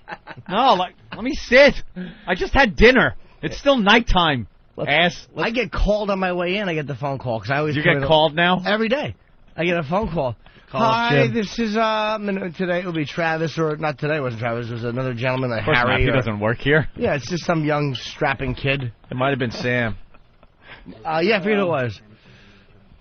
But I was Harry today because I dialed the number. For Harry. them. And then, The worst is when they say, "What do you want to eat?" and you say the same thing as yesterday, but they didn't get it yesterday. So. Oh yeah. They're good. They're there's good so guys. many of them now. They don't know. They can't keep track of who went for food. So for three or four times every morning, you're asked, "What do you want to eat?" What do I want? The thing I sent the first guy out for. When he brings it back, that's what I want to eat. Why don't you get somebody some coffee? Let's go to Alan in Virginia. Alan. Hey, guys. What's Virginia. What's up, Alan? Well, you're talking about mispronouncing words, and about 10 times a day, Anthony says Oldern with an R in there, and I could be wrong, but I think it's Olden, just in the olden days. Oh, I say the olden days all the time. Is that a real word? Olden. It's kind of like a play. When you hear people say, back in ye olden days, I understand what Anthony's saying. It's not... I wouldn't seriously use the word no matter how it's said. Yeah. I would hope not. And, Jimmy, you've got one, too, that you say once in a great while. If there was a country on the planet called Low-Ass, I guess there would be a Laotian boy from that country. But Laotian? Isn't it? Laotian. Is it Laotian? Laotian. From Laos. And let's see. And, Anthony, you pronounce finger weird. You give it that soft... You're the fucking finger guy. I hate you dickbag shit fuck. Why? This asshole criticizes me online about how I say finger. I'm not the guy. I don't even have... You're a fucking finger guy. Dude, what's wrong with the way I say finger? I noticed it's a little weird. Finger. What is it? I don't know. It's like you get afraid of the G and dance around it. I say finger. And Opie, it's real easy on the you and I thing. You say you and I in every circumstance, and just drop part of the sentence, and you'll know whether it's proper to say you and I or you and me. If you say somebody was talking to Anthony and I, just drop Anthony and I gave up on the you and me, you and I thing years ago. I say me and Opie. That's right. To everything. Even if Opie's not there. That's right. I just say me and Opie. I do too, even if it doesn't involve me or Opie. Right. You and I, you and me. Most listeners don't give a shit. All of you are guilty whenever you're talking about retarded people as saying he's got a missing chromosome. I think when you have Downs, you actually have one too many, don't you? Ooh, very good. But if you're missing one, you have something else that isn't too pleasant either. So I wouldn't worry about it. All right. Hey, dude, what's wrong with finger, though? Oh, nothing. It's just something I'm just busting. No, I want to know. Like, what am I saying wrong? How do I say it? I'll put my finger right in your finger eye. With a hard G. Your G is soft. Finger, like a telephone ringer. Finger. Like ringer, finger. Right, but yeah, finger. The base word is dude, ring. You don't say holy nitpick. Holy nitpick. I know. Oh, I know. I'm an asshole. No, you're not. You probably be a very good singer. Hey, guys. Singer. I just love calling you guys, but... Anthony, can I ask you one quick question? All right. What, Years ago, before the O&A buffet came to town, and I had to get on my radio at the Howard Stern Soup Kitchen. Yes. I used to... I watched a pay-per-view one time. They were having a Jackie sound-alike contest, and I swear, I wish I still had it on tape. Oh, it wasn't a pay-per-view, dude. It was an E-show. It was one of the E-shows. For one Christmas, like right before I hooked up with Opie, yeah, I was on Howie's show. You? Yeah. Actually, you mentioned you mentioned the Opie show. I said I work with on the Opie show. It's Opie show on BA Big. I just remember some wild-looking guy in line just. Oh, I know. I had like crazy hair and yeah. That was back in the olden days. That's if I may point my finger at that word. That's jack off. That's before Anthony turned into a freak. Right. You can pronounce anything any way you want. I'm still... He used to look like a freak. Now he is a freak. Yeah. You really were an odd-looking fellow with that bushy hair. I had the big bushy hair. Well, my whole goal back then was to make it in my band. And that whole look was... I used to tease that afro out on stage. What was your band called? The Juan Epsteins? Right. It was a Rotgut, my friend. And I'd wear silver lame jacket and boxer shorts on stage. Oh, believe me, it was. No, you wouldn't. Oh, I absolutely would. You guys talked it over. This is not true. You certainly wouldn't. It was a freak show on stage. Yeah. A keyboard player wore his mother's dress. Alan, that's it for today. Awful. You could call again, all right? Bye, Alan. All right, guys. Have a good one. Thank you. Yep. Finger. I've heard that from a couple of people. But that's not even an odd way to say it. Finger. finger. Yeah, you say finger. I should say finger and split it up like that? Finger? No, you don't have to slow it down. It's just a natural flow. I'll And put my have fun. finger right now. I don't know anyone in... Have fun. I've heard people say it just like me. Finger. Have No one fun. says it. Have fun. Finger. Have fun, because now every time that word comes up in your head, it's gonna be a nightmare. You should embrace that, G. I put my finger in my nose. All right. I want you to embrace that G. Finger. Hold that G. You don't say "whiz," do you? Vagina. No? When do I use that? Right. Let's get back. I pray to God. Let's get back on track, because we have so much. Jod is great. Jod is good. We got to get back on track. We just wasted another 20 minutes doing Choo nothing. choo. We do so much nothingness on this show. That's what most people do in their lives, though. That's why they like us. News teases. Not even a news tease, just your local news just getting... This is what we're looking for from the rest of the country. Your local news getting wacky. Your local news scaring the shit out of you with their teases. Yeah. Anything else? And anything else out of the ordinary, I guess. Yeah. In general. Any alarmist stuff where somebody's on the news just scaring the piss out of you. Well, with that's their the main teasers. thing we're looking for, Yeah. yes. But then the other stuff, where they're getting a little too wacky, they're just something just out of the ordinary as well. Do we have an example of? Do we have that line that stupid news guy said? That's what I'm getting at. Okay, great. Well, just to set this up, in New York City, it's really humid. Oh yeah. It's very soupy out. Very it's very moist out. Yeah. What else? What other words they use? Sticky. It's like pea soup. Ooh, pea soup. It's just really humid. It's It's going to rain any second, like just thunderstorms all day because the moisture can't hang out in the air anymore. Right. Anyway, so one of the local news guys had this to say this morning. 6:31 on this Wednesday, June 29th, 2005. Thanks for joining us, but it has felt like August for a while now, hasn't it? That's right. Jonathan Cohen, who runs the assignment desk for us, says humidity is for cigars. It's not for people. Humidors. Humidor, that's right. It's going to feel like you're standing in one today. We'll have a check on the forecast at 6:35. But first, Lucy Noland has the day's news. Good morning, Lucy. Humidity is for cigars. Wow. Oof. How awful. Newscasters should never try to have personality. They all try. They had another news guy today sticking his face in, like, running water or something. Yeah. What was that about? I don't know. Another wacky thing he's doing. And they're like, wow, that looks refreshing. But that was their small talk. That was it. Well, you know, the heat. The guy, basically, it was like a little waterfall in front of him, and he's the weather dude. He's the local weather guy they have to send out to do stupid shit. The wacky stuff. So he's talking behind the water. But so then his he face moves is his distorted by the water. But then he moves his face into it slightly to get a little wet, and then the anchor woman has to go, wow, that looks refreshing. See, what did you do? Sorry. Interesting piece of email just showed up, and I can't really figure out why this guy's so pissed off. Well, we're trying to move on here, though. You couldn't wait on this? It's all right. Yeah. He gives his name. Huge fan of O&A since '98.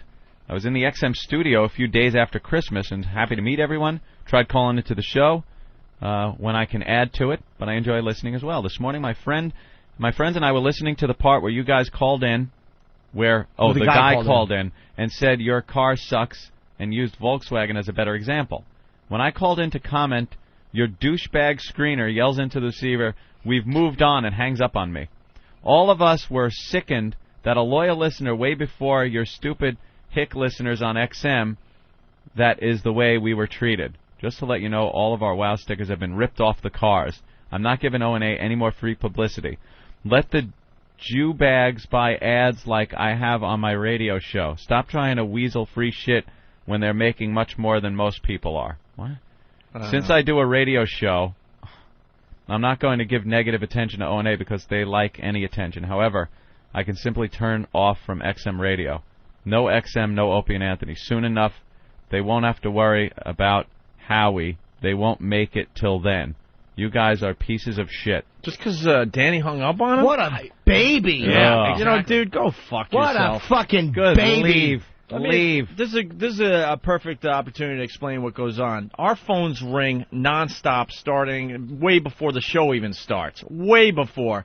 And we're trying to get as many people on the air as possible. So when we're done with the subject, we can't politely go, "Oh, sorry that you waited 20 minutes," but the guys have moved on. We have to screen the calls immediately and get you guys off hold. Sometimes, you know what I do? Because you'll be on hold, and all of a sudden you'll hear the phone just click. Sometimes I just take the mouse and hang up on 7, 8 people at a time. Because we don't have time to be polite. We're trying to do a national talk show. And sometimes we have to be rude. If you're listening to this show, you got to understand that. We probably put more people on the radio than any other radio show out there, but we also have to hang up on people or be rude. Danny's got to go, "Thanks, we're moving on. Thanks, we're moving on. Thanks, we're moving on." Yeah. He'll do that. He'll do that all morning. He'll hang up on 10 people saying that exact thing over and over again. Steve? Yeah. Did you answer him at Giants416@msn.com? I did. I was a little perplexed as to why he was so pissed off, especially since he had mentioned that he had a radio show. But you answered him at Giants416@msn.com, right? Is that what it says? I think it is at the top. I can't really read it. I can't see it from here, but I don't know how this. Just to let you all, we've taken the WOW stickers have been ripped off our cars. Yeah. I'll show you. No tits. Yeah. You dope. What an asshead. As loyal listener, what are you fucking... You trying to call our manager? As a loyal listener, I didn't appreciate that. Who knows you're a loyal... Everyone gets hung up on that what way. I've called into radio shows, like Joe Benigno on WFAN. I'm a big fan. Called him a couple of times. And the way it works, and I was a little thrown the first time, is that, you'll be in mid-thought, and he'll go, "Yeah, okay," and all of a sudden, you're off the air. And he starts talking about something. It's not to be rude, it's because there's a flow. Yeah, just a show going on, idiot. Guys, you just got to understand the show. We can't be polite. Sometimes I'll just hang up on you from where I sit, and sometimes Danny has time to say thanks for calling. But we don't have time to be nice to everybody. I'd love to know I'm sorry. I'd love to know what Pete DeFelice... you got a radio show, we'll plug it, we don't care. Since I do a radio show, I'm not going to give negative... Shut up! A radio show? What radio... And if you did a radio show, wouldn't you understand and know how it works with the quality? Obviously, you don't do a radio show. You do maybe something you think is a radio show. What an asshole. If he just wrote in and said, "Hey, guys, could you tell the screener to be a little nicer?" We'd probably be shitting all over Danny and fucking with him right now and having a good time. Yeah. That Carmine Ragusa hung up on you like that. We hover behind him and watch him. He's as nice as he possibly can be, considering the hundreds of calls. Let me tell you, we got a lot of guys behind the scenes that work their asses off. That's the toughest job right there. That is a pain-in-the-ass job. I did it early on. I say it's thankless. Good point. And right now, Derek wants to spit on him because he gets the toughest job credit. I did that job early in my career. We've gone through a lot of phone screeners over the years, Anthony and I, because you just get burnt out. Yeah. Because you have to answer phones for 4 hours straight. 4 hours straight, he's answering phones, and he has to decide, well, thanks for calling, but we can't use you. All right, stay on hold. I mean, it's a pain in the ass. All the WOW stickers have been ripped off the cars. Ugh. Good. Really? Bye-bye. Did he go out there to lick a little ice scraper? No more free publicity for those two. Yeah. I'll show them. Oh, you really showed us, buddy. No one cares, Pete. Wow, you must be something in radio. Yeah. You put his name in a search engine, nothing comes up. You know what? I'm going to call him a faggot. Whoa, wow. Easy. Wow. Good thing Anthony didn't say, because he would have been called a fan. By the way, Marsha makes a great point here. Marsha. Yeah, they were nice to me when I called. Maybe he's just an asshole. Look, I'm hanging up on Rose and John, and the rest of the world won't even know. Do it nicely, Opie. I just went click, click. Because I'm trying to clear phone lines. See, that's what we do. Bye, Marsha. But Marsha made it through. What's up, Marsha? I just wanted to tell you I'm a new listener, and I absolutely love the show. And if President Bush can say nuclear every time, you guys can pronounce things however you want to. Well, all I hear all day long at school is how great Marsha is at this, or how wonderful Marsha did that. Marsha, Marsha, Marsha. Yeah. Yeah, I am pretty wonderful, aren't I? Marsha, Marsha, Marsha. Hey, you guys. Oh, my nose! And you know what, Marsha? Norton. We're glad you called in because we value you more than those old listeners. Right. We don't need the Pete DeFelices of the world. We want the new Marshas. That's right. Now, fuck off. That's right. Fall down an elevator shaft, whore. All right, here we go. Hopefully she understands this program. We did just lose another one. All right, so The shark story, Anthony, yes. Very, very important story. And then we'll get to the pop culture quiz with Norton. They are still giving instructions on how to avoid being attacked by a shark, even though, as we went through yesterday, there's been like 12 deaths from shark attacks in 100 years. It's ridiculous. More than 100 years. Yeah. Whatever. But today they had an expert in front of a fish tank. At an aquarium. At an aquarium in front of a fish tank with a shark in it. It's a fish tank with a shark in it. Like that, any tie-in. Right. And I look a little too deep into the news, as we all do here in the studio, because we've been affected by the stupid news so many times. And I just picture what the production meeting is beforehand, you know, the assignment meetings. All right, I got this great idea. You go to the aquarium and do your stand-up in front of the shark tank. Ooh, that's a good one. Yeah, okay, get the truck and like it's a good idea. Just more, gotta scare the public. Show that shark swimming around behind. Look at this guy. He could rip your fucking head off. Thank God he's in a tank. Right. They don't do that with other things. Like you don't hear a story about pedophilia. They just pan like priest headshots. Stand by a assholes. Church. Yeah, exactly. Walking in and out, waving. Dude, I got the greatest idea, but I can't say it on the air. But somehow we got to figure this out. What I was telling you in the office. You love me and want to... that other thing. Yes, the other thing. And I want us to move to Canada so we can finally get married. Hey, huh? Yeah. Good one, Canada. Yeah. What, they have all Americans faggots going up there. Yeah. Yeah, they kind of did something up there where you're able to get hitched if you're gay. Yeah, maybe we can find that. Nice. We'll find the AP clips in a second. Canada's nice. Hey, focus, guys, focus. Sorry. But I do have a great idea. Whatever. Can you tell me later? Maybe we could stand nose to nose and you could just tell me. Which one was it? I can't remember now. All right. It's very early in the morning. Honestly, I know we like to ruin things. Don't ruin this one. No, I'm dead serious because this could be beyond funny. C. No, stop, man. What? No, stop. Don't. R-L. Run around the park for Jean Bonnet. Little cowboy hat. Oh, yeah. Yeah, we got to get that done. Don't ruin it. I won't. I won't ruin it. I promise. Jimmy. But it's got to be pretty quick. Huh? We got to get it done. I know. How do we figure this out? I know we could get it done if I somehow mention it on the air, but... But what? Might be a problem? How would it be a problem if it is mentioned on the air? No, well, then people would be on to us, too, that it was us. Yeah, but if that happens, I don't think they'll care who the hell did it or why. You know? Dude, all this speculation. Does it mean Ron and Fez is coming to XM? Yes. The news. By the way, anything we speculate on this show now, as far as whackbag.com is concerned, is all about Ron and Fez coming here. Remember we were talking about certain former interns that are going to have jobs here and when they start, and we were being very vague yesterday about July 5th. Yeah. It was a whole speculation on how Ron and Fez are coming to XM on July 5th. I was reading it going, these friggin' idiots will speculate anything. They just knock it around on that message board, and it always comes back to Ron and Fez. So this one, it's another Ron and Fez speculation. I talked to Ronnie yesterday. He's doing fine. You did? Ronnie and Fez. All right, here's the deal.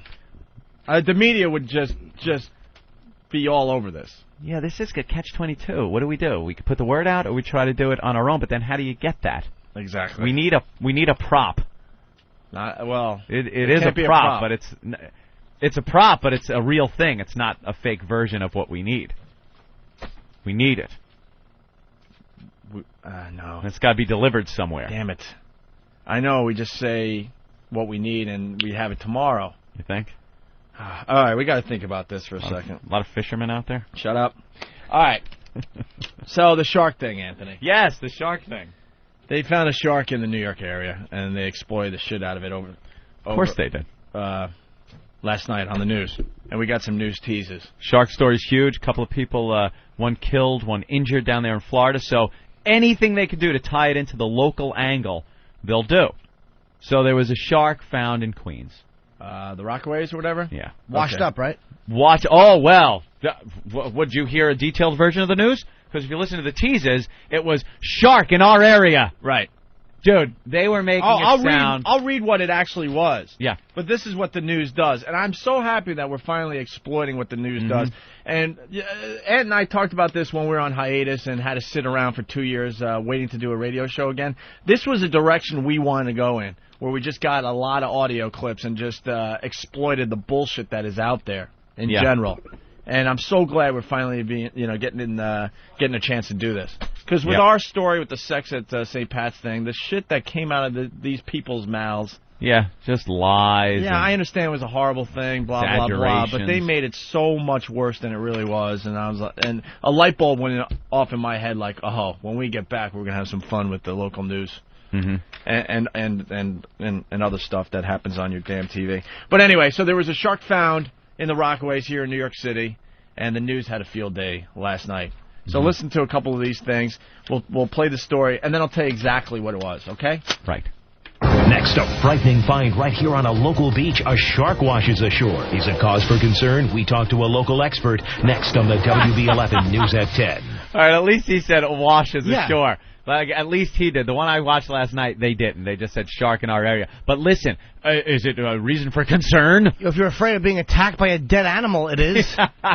You know, if you walk up, it could be dangerous. You walk up and open the mouth and just kick your shin into its teeth. It could really hurt you. A broken down car found on the side of the road. Is drunk driving a danger? What? Exactly. By the way, Fred from Brooklyn, yes. Yes. Oh, wow. Yes, Fred. Yes. Very sharp, Fred. Yes. Yes. Someone talk to Fred. Talk to Fred. At length. Get some dimensions and see what the hell the deal is. All right, here we go. So there you go. You're Joe Viewer at home, and you see this. You're like, holy crap! Anthony. What the? He's Jimmy. But you're like, what the fuck? I'm going to the beach this weekend, and now the sharks in our. Oh, we were just going to go to the beach. And now you got that little fear building up inside you. Did they interview anybody? I was very frightened when they saw the shark washed ashore because we're going to the beach this weekend. I got the story. You're not going to believe it. Would you want to swim with this? Which area of beach did he wash up on? And why your pet could be in danger if you use an invisible fence. Next. Oh, danger! Danger! Fear, fear, fear, danger, danger, danger. You know, when you point it out, I didn't even it really is absurd. Why do they have to ask what beach did this? Why not just tell us? Because they want you to watch. Because they want everyone to watch, because it could be your local They beach. want you to be afraid whether you're on the North Shore of Long Island, the South Shore, Montauk, Brooklyn, Jersey. Be afraid. They didn't even say Long Island Beach. No. It could be a Jersey beach. As soon as they say the beach, then everyone else that's not in that area, they don't care about Sharks on our planet? Tune in. Of course, they have to, you know. But the news is not supposed to be about ratings. It's supposed to be about just giving information, right? Because the news division is not supposed to make money. Isn't that true? They always generalize to get everyone involved, and then slowly, as they're finally, talking about the particular story, then at the end of it, then they finally narrow it down that it's just one little beach in the middle of Rockaways. What's your address, Jimmy? I got the perfect world part, but what's the street address? Jesus. Talking about the news. Isn't it supposed to be? Yeah, golly. Oh, no. I was kind of saying like a sarcastic. I know. Okay. I understand. Yeah, I didn't really mean that. Like, oh, gee. Jeepers, why can't we all just... Let's put on a show. Here we go. And I go to a safer Sunday. Right now on The Insider and Entertainment Tonight. Two teenagers attack. Is it the work of one killer shark? Get ready to be an insider. Could there be a real-life Jaws on the loose? Latest on young Craig, as little Jamie is about to be laid to rest. You're the shark, Betsy. I just want to eat your pussy. I want you to bite Betsy's leg off and swim around with her blood all over your snout. If you like this idea, just don't evolve for 60 million years. That's very funny. That's great. Oh, sorry. I just want to take my mouth and latch on you like a pilot fish. I just want to latch on underneath your lip and eat your scraps. I normally don't do this, but I don't know. Let's just go fucking crazy. Let's just eat the Kintner boy. Let's just have a license plate in our stomachs. I just want to put on a suit jacket with anchors on it and close the beaches. If you're into this, bite some Italian guy's leg off with a perfectly tied sneaker on it.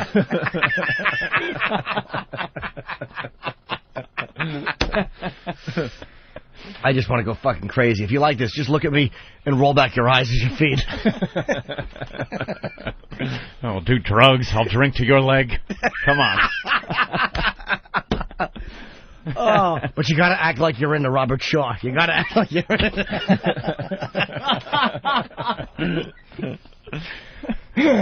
Stupid Pat O'Brien. He's the worst. Shut up, Pat. That's great. Be an insider. Is that the tag they use for everything? Insider. Well, now they're teasing that it might be one killer shark with a brain. One killer shark. Yeah, that's what it is. Swimming around. Sure. All right, so drama. We all want to live in the movies, don't we? With the drama and the danger. Stop it. Well, they said they thought it might be one shark just because the 911 call confessions were the same voice on both. Glub, glub. It was me. Fin marks all over the phone. All right, finally, here's the local story about the shark in our area. Right. This time it wasn't a shark attack, but a shark surprise when one washed up on the beach, leaving many wondering what's lurking off our coast. Corianne Mahalik is in Rockaway Beach with the latest for us. Good evening, Corianne. Good evening, Brenda. At this hour, experts have a very good idea how this dead shark got here. While bathers are wondering, is it safe to go back in the water? We saw a white bubble in the water, and the waves kept pushing it towards us, and then a shark. Little Victoria and her family could not believe their eyes. Get a load of this. This shark was rolling around in the water close to shore. Dead. We were scared. We thought it was alive still. This blue Little shark Vanessa was seen cowboy popping hat. out of the water till the Parks Department folks managed to drag him in. Right away, we pulled everybody out of the water until we could see what it was. Yeah. And Patricia took these photos as it was brought to shore. Wow, here on Rockaway Beach? I couldn't believe it. Folks alarmed, especially after two recent shark attacks along the Florida Panhandle. One of them killing this girl. Had a hook in its mouth? Yes. Well, there was a leader coming out of the mouth, and it looked like the shark had probably swallowed the hook. Hans, the shark researcher for the New York Aquarium, says it appears a fisherman may have lost this blue shark. This is not a sign that more of his buddies are going to come in close to shore. You know, he is a deep water shark. A shark is a shark.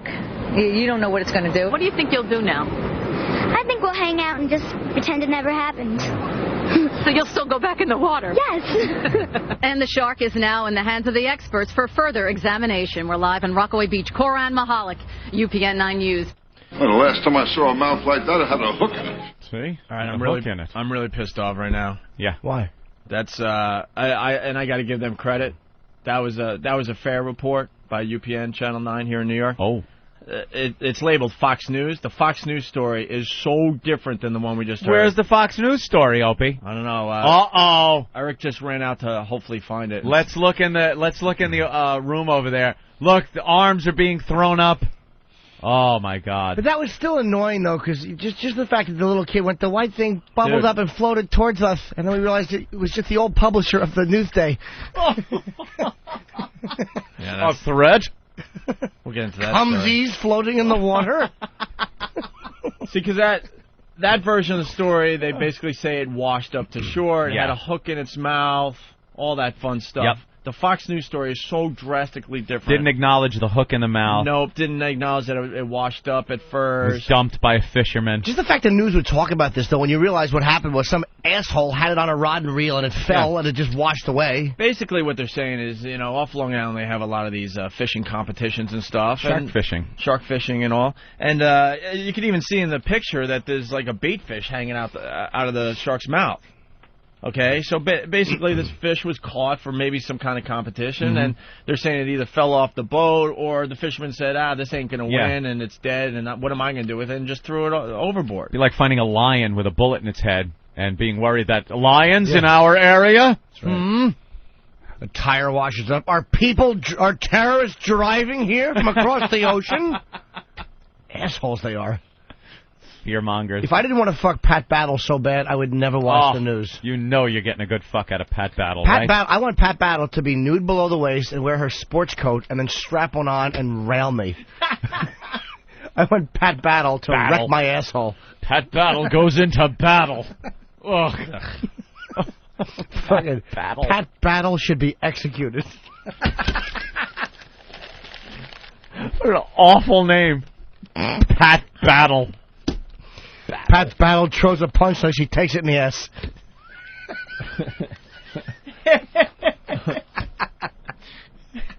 That is the worst name ever.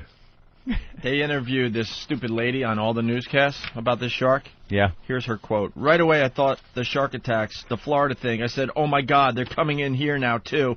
So I said to myself, this is going to be a long summer. Yeah. They're trying to find the Fox clip because, like I said, they did not a bad job with that. No. It's no chance. No chance? Derek's just waving it off. Really? No chance of finding it. Well, Eric ran. He thought he had it. It's even labeled Fox News. I remember this morning. He was like, oh, I got it. They were teasing, like, where's its mother? Where's its family? Are there others? It was a whole thing. All right. Well, we got a couple news teases that are coming in from around the country already. Oh, we do already? Well, we got one from New York and one from Minneapolis. In the coming days, we'll have a lot more because that's your homework assignment. That's your homework now, people. Minneapolis. Was it Ted Baxter doing the news? Sharks in our area, Lou. Okay, Mary, don't go to the beach. Murray, don't go swimming. Your bald head will shine, and they'll bite it off. Okay. Danger in our area. Okay. Okay, Pookie. Chris in the boat, but don't go in it. There might be a shark in the water. Ted Baxter with the news. It all started for me at a small 5,000? I just stink. Fuck it. Well, five what? No, I'm not going to do it now. I'll just crash myself and leave it at that. Uh-oh, Eric thinks he has it. Wait, UPN, not Fox, track 3. Yeah, that was the one. Uh-oh. What happened? What do you mean? I want the... Your reputation hinges on this. All right, Eric thinks he has it. So this is the Fox News version of the shark attack, the shark in our area. Get there, and does it mean that his friends and family are swimming in our waters? All right, you clipped it a little bit. What? It was UPN, not Fox. It was UPN, not Fox, Opie. Opie. The one we were talking about was UPN. No. The one I just played was UPN. Uh-oh. They're fighting. Let's see what happens here. Just someone call someone a fuckface and let's move on. All right, here, Eric. This one's labeled that I played, Fox News story, but it was actually UPN. No, that was a different Fox News story. He's getting mouthy. There's another disc in there that had something else. It was labeled. No, but this, what I just played, said UPN 9 News Positive. Okay, then. All right. So He's this is being the Fox. uppity, I would say. So this is the Fox. She clipped it slightly, but basically the tease was like, does it have friends or whatever in the area? Well, how even though this one's dead. Friends.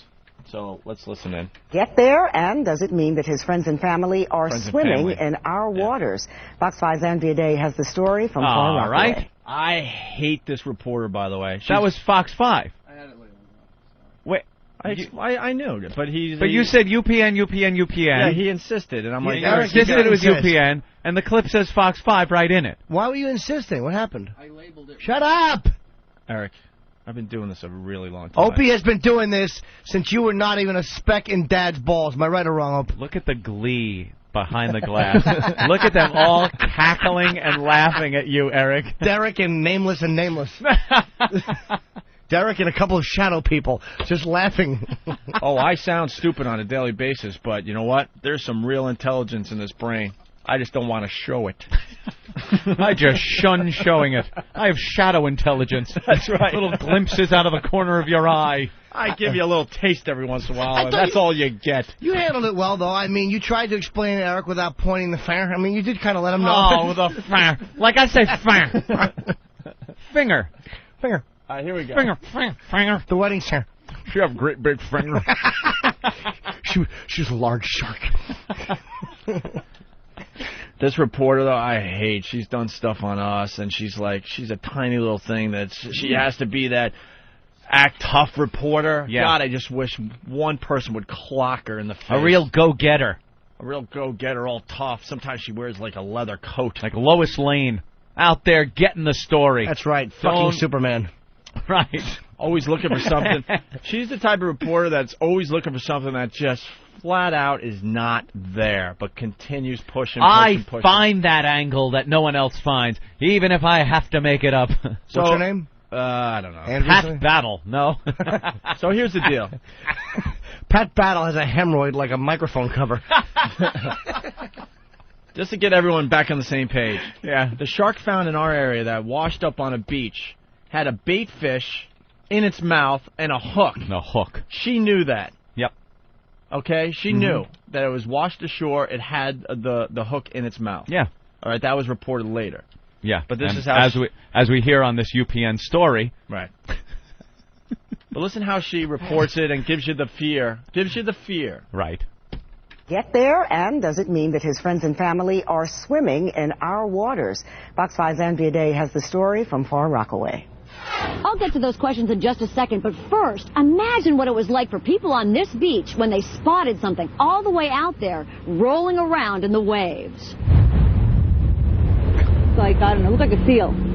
And then as it got closer, we saw the fins, and as it got closer, we saw the teeth. And just check out what rolled up right next to this family. A shark they'll never forget. I mean, the teeth were about an inch, at least an inch. Experts say it's a blue shark, Dead. the kind that usually live miles and miles offshore on the East Coast. Fucking dead. And that they still haven't said it's a dead shark that rolled up. She'll say roll up on the beach and stuff, but she said rolled up instead of washed, and she said rolled around because washed means dead.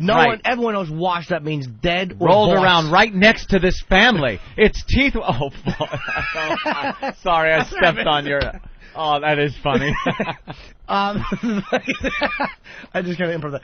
The fact that this fucking person said, and we saw the eyes and the teeth. Did you really on the dead thing see on the teeth? dead thing, and it washed up, rolled up right next to this family. Rolled up like it's in a hoopty.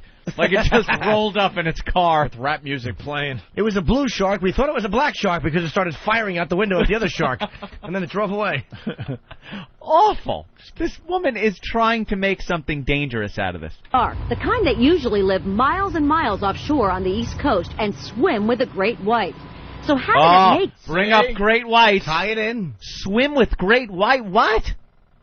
They usually live far away, but they still do. Yeah, they still do. When they're on shore like that, they're dead. No shark lives on the beach like that. This fucking thing came it had saran wrap around it, and she's acting like it just fucking drove up and started biting people. Yeah, it's a blue shark, and they swim way out there, and of course they have to tie in the great whites. Great white. With the great whites. You have to say great white. So if this is here, God, there has to be a great white nearby. She had to bring up the great white She in the stinks. story to I more hate fear. This one. Wow, this is the biggest bullshit story. Can there be one person in the news that can call us someday and just tell us how a story like this comes up? Yeah. Is there actually somebody that says, all right, get the word great white in there. I want you guys to say we need great the white. catchwords, the words that are going to get attention. Teeth, danger, great white, shark. It was reported, once again, the paper has it right here, there was a hook in its mouth. I don't think she mentions that at all. Rolling up, that fucking sneak, instead of saying washed up, because you know that rolling up does not imply rolling dead. Up, it's moving. No. What? Rolling, yeah, it's rolling. Saw it rolling in the water. We thought it was a seal, and then we saw the teeth. What is it? How'd you see the teeth out there on a dead animal? It's a dead shark. Was it yawning? When it rolled up right next to this family. And then right after that line, the kids talking about, the teeth. Yeah. The teeth. She continues. Listen to this. I backed up a little bit. But. Okay. At least an inch. Experts say it's a blue shark, the kind that usually live miles and miles offshore on the East Coast and swim with a great white. So how did it make it to Rockaway Beach? I think a fisherman caught it on a offshore fishing trip and brought it much closer into shore and either dumped it or it fell off his boat. And unlike the potentially dangerous great white, he says the blue shark feeds on fish. But just the sight of the 6-foot monster left people stunned. I'll tell you one thing, we didn't go swimming after that. Why? And we probably won't go swimming for a while here. And it's the third shark scare in just days. What? Third shark scare in just a. So she's equating a dead animal washing up on the beach with that a fisherman caught during with a competition. A girl being killed by a shark and a boy losing his leg to a shark and a shark washing up on. Trying to link the whole thing like, look, we're involved here now. We're in danger part too. of the story. There's the danger. But we'll be able to save you because coming up we'll have our safety tips. I hate these people. This woman should be punched in the face and forced to eat Pat Battle's ass. The obsession with Pat Battle. Who doesn't love the Pat Battle? No, but I mean not only eat Pat Battle's ass, but after she does an in-depth expose wearing her suit in a steam room. Could you change that, Hawk? That's right. Montel. We hate the Montel. Some news. I love him. Ugh. There we go. Let's continue here. And we probably won't go swimming for a while here. And it's the third shark scare in just days. This 14-year-old girl was mauled by a shark in Florida and died. And right after that, attack number 2, also in Florida. A 16-year-old was rushed to the hospital after a shark ripped through his right leg. It's a risk you take anytime you go to the beach. I hope I'm not the one that the shark takes a chomp out of my leg. And the experts say killer sharks don't swim anywhere near our beaches, so you won't run into one of them on July 4th. In fact, in the past 300 years or so, there have only been 5 reported shark attacks in New York waters. Now, they say that blue shark may have been caught in one of the tournaments off Long Island. In Far Rockaway, I'm Andrea Day, Fox 5 News. See, they finally ended with the info. Yeah, but the whole build-up is fear, fear, fear, and then as an aside, it's like, oh, by the way, 300 years. By the way, this was nothing. Yeah, this is a non-story. By the way, this was nothing. Thanks for watching. She would have opened the story and said, that should have been in the first few seconds. A shark washed up on the shores. But of course they don't.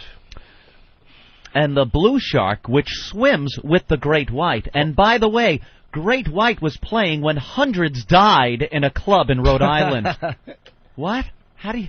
But we were... Can I say that technically fucking seals and everything else swims with a great white because they're in the same thing, a big body of water? Yeah, a big body of water. So technically anyone on the beach swims. Go to CNN. Yeah. Dead shark found on beach in New York. Oh. As you can see, it grew quite a crowd.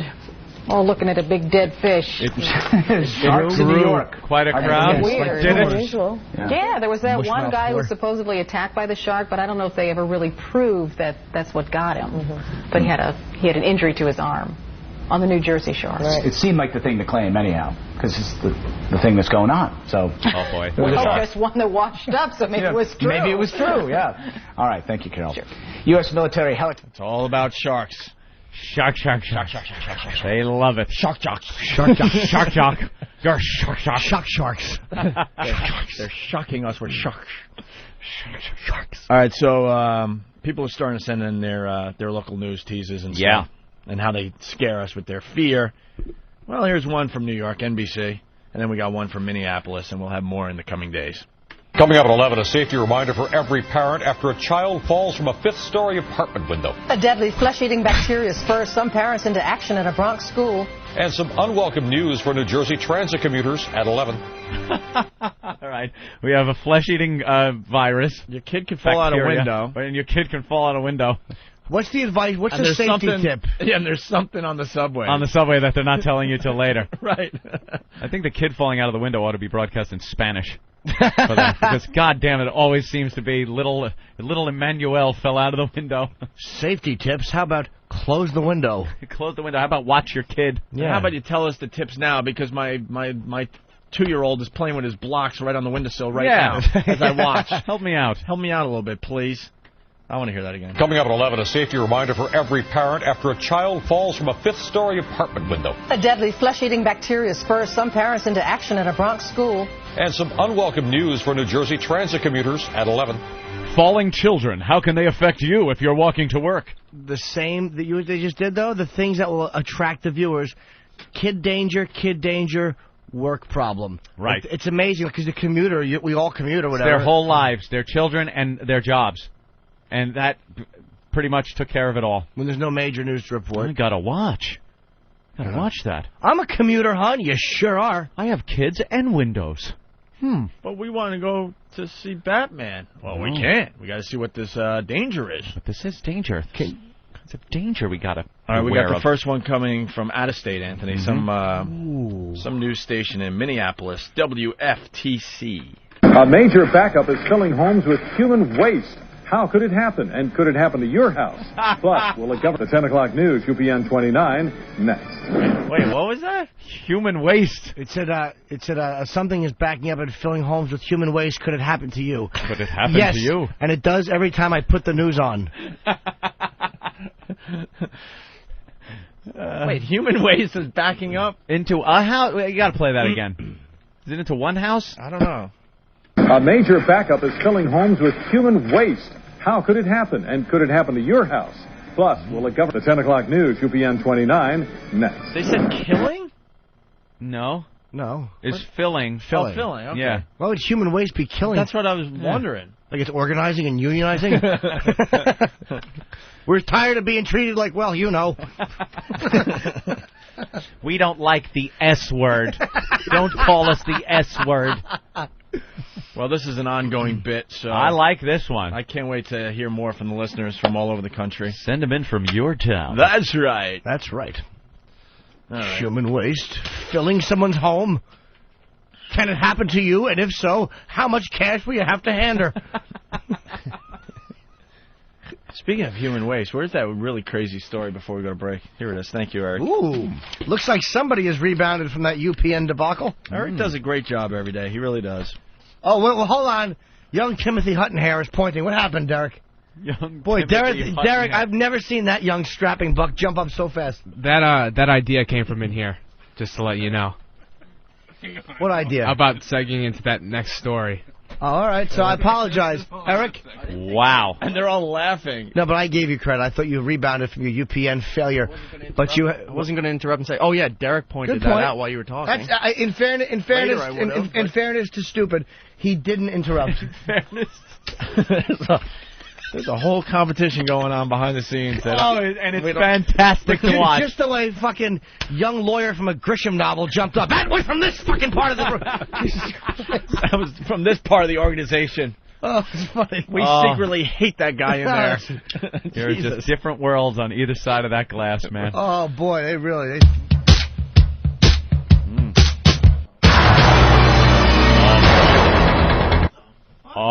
Oh, boy. Look, they are rolling in there. What happened? You plug your iPod into the computer? Eric, what just happened? Wow, you're panicking.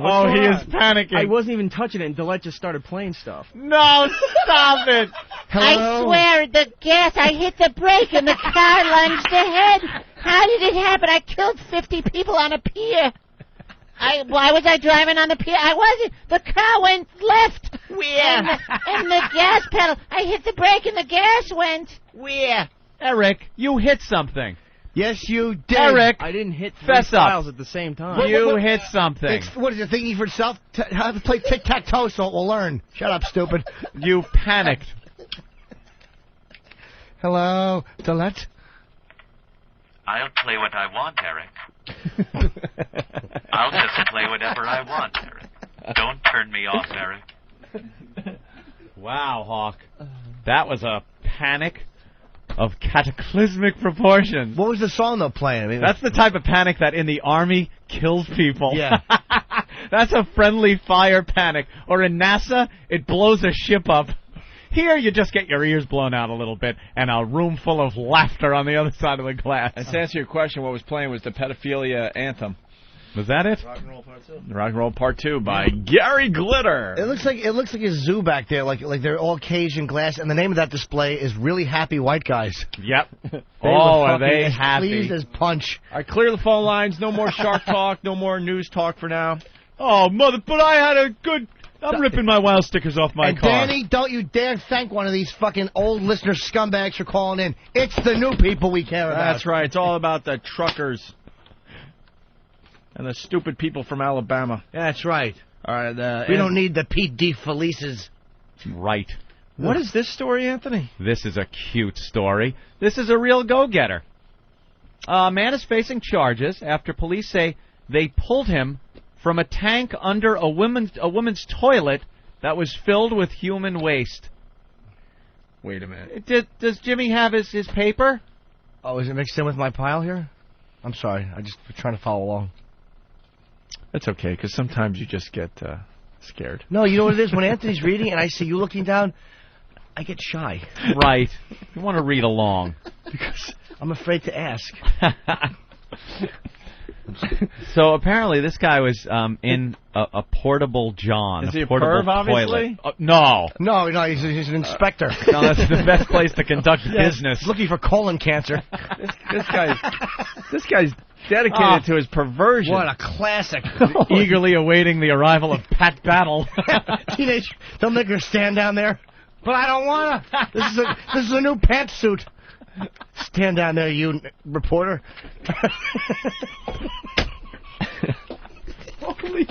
Wait, this is the greatest. Teenager reports seeing man's face in toilet. It's funny. So a teenage girl goes there to take a dump or a leak or something. A leak? And she looks down, and there's a man's face. She looks down between her legs, Yeah, probably? deep in the toilet. Like you like to do? And here's the beauty. Police said Gary Moody was under a log cabin outhouse. How appropriate. Where was he, in Shittown? Assholeville, USA? Albany. Log cabin. He was building a log cabin on his face. Gary Moody, 45. She saw Moody's face staring back at her from the hole. Moody was hosed off before police cuffed him. All right, wait. Oh, Moody is a boob. Yeah, we treated him as if he were hazardous material. Hikers use the outhouse, I guess. And police said they don't know how long Moody was in the tank. But they said the door to it was locked, which means he must have gone in through the toilet. How do you do that? Well, there's probably a cleaning area, like maybe a hatch where you would suck the shit out. And he went in through there. That is dedication to the female ass. But, like, wouldn't you think when someone's walking in to not look up? That is so sick. Fucking Moody, what happened? Ever since Clifford Peach beat him up. Moody! Leave him alone, Moody! They're saying he must have gone in through the toilet. The actual toilet. Oh, is that what he said? Well, maybe he was a thinner guy there. Oh, gone in through, like crawled into the toilet bowl. Yeah. Some of And those got in that outhouses way. and stuff, it's a bigger hole, man. I hate shitting in those things. They're awful. Your shit just falls for 10 feet, and then you hear, like... A thud. Not that familiar happy splash. Right. When you were at Woodstock 94, we had comedians perform at the little tents. We had to use outhouses sometimes. And the shit had piled so high, it was like almost to the tippy top of the bowl. As an elephant's high. Are you kidding? No, so I'd sit in it, and it would, like, hit my cheeks. Stop it. No, I'm kidding. Of course you are. I would, there's a fine photo of me eating stew off a plate, hanging outside of an outhouse. And my friend Michael Dinester was standing with his pants down, with his ass cheeks. I have a great photo. And people were coming back. They really thought I was eating shit because I was on drugs. This Moody, can somebody from this office try to get this guy on the phone? For the love of God, can we try to get him on the phone? Police said they don't know how long Moody was in the tank, but they said the door to it was locked, which means he must have gone in through the toilet. I don't understand that. This is the best line. He lowered himself. They said they don't know why he was there. He had to see that ass. I gotta see the ass. He just wants to see a girl's ass, and he's willing to lay in shit and piss. Standing knee deep in shit, or he's got to be had to be laying down. Oh, God. You can't stand up in there. Wait a minute. At a porta potty, you could probably kneel. You think? I don't know. If she saw his face, which was looking up, you would have to be. I don't know. I think he was laying on his back. You think he's just whacking and puking at the same time? Puking because of the smell and whacking and... Flies on his face? Right. Oh, that is a foul. When that happens, you know what they should do? They should look at him down there and just fire bullets into the toilet. Yeah. Right. Pull him out by his ankles dead. Or, you know what? Keep him in there and make all the, troopers take a big hairy shit one after another. All right, boy, you like ass? Well, here you go. That's right. Line them up. Get some sushi and then send Ben in there. Hog would be hitting him in the head. That's a lovely story. How do you explain to your family when your name winds up in the paper? You're 45 years old. It's not like a kid with a little prank. What you were doing in the toilet. Yeah. You were in the toilet. The toilet. Yeah. How does that come up at Thanksgiving when you sit down and you're sitting with your family? Oh, remember the time you were caught in the toilet? All right. In honor of Marsha calling in, someone suggested this actually. It's not a bad idea to play the Marsha Brady song from our Demented World CD, Anthony. Right. How do you... This guy was laying...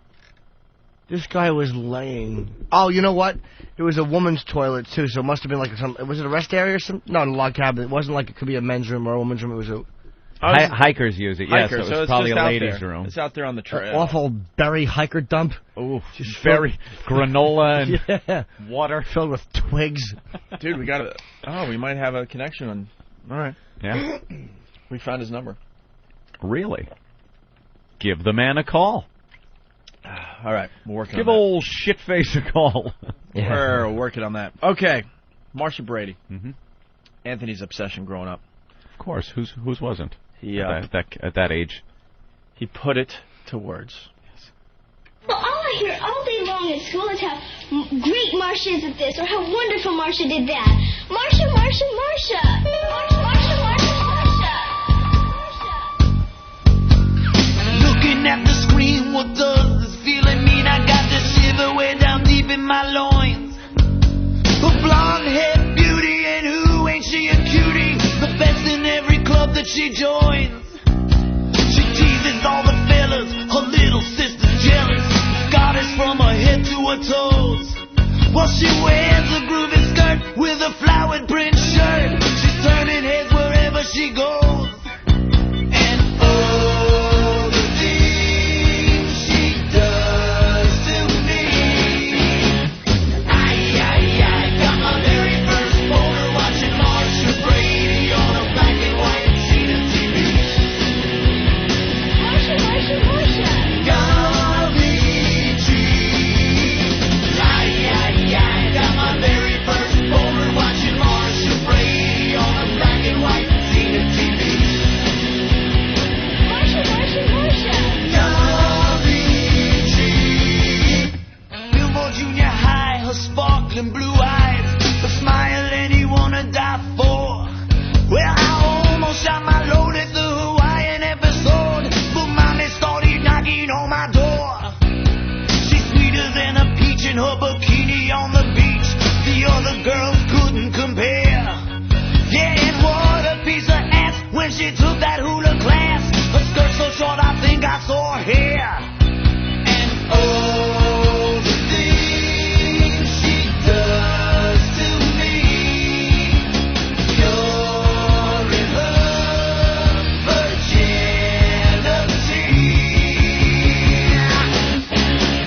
I got my very first photo watching Marsha Brady on a black and white scene of TV. Marsha, Marsha, Marsha. Golly gee. I got my very first photo watching Marsha Brady on a black and white scene of TV. Marsha, Marsha, Marsha. Golly gee. It is a natural impulse to grab and squeeze the breasts. No shit. Real soft. Almost like pudding. Yes, a hard piece of ass. Quite a handful. Yeah. The nipples are so sensitive that a mere tweak between finger and thumb will give a perfectly good result. The Opie and Anthony Show. In case you didn't know.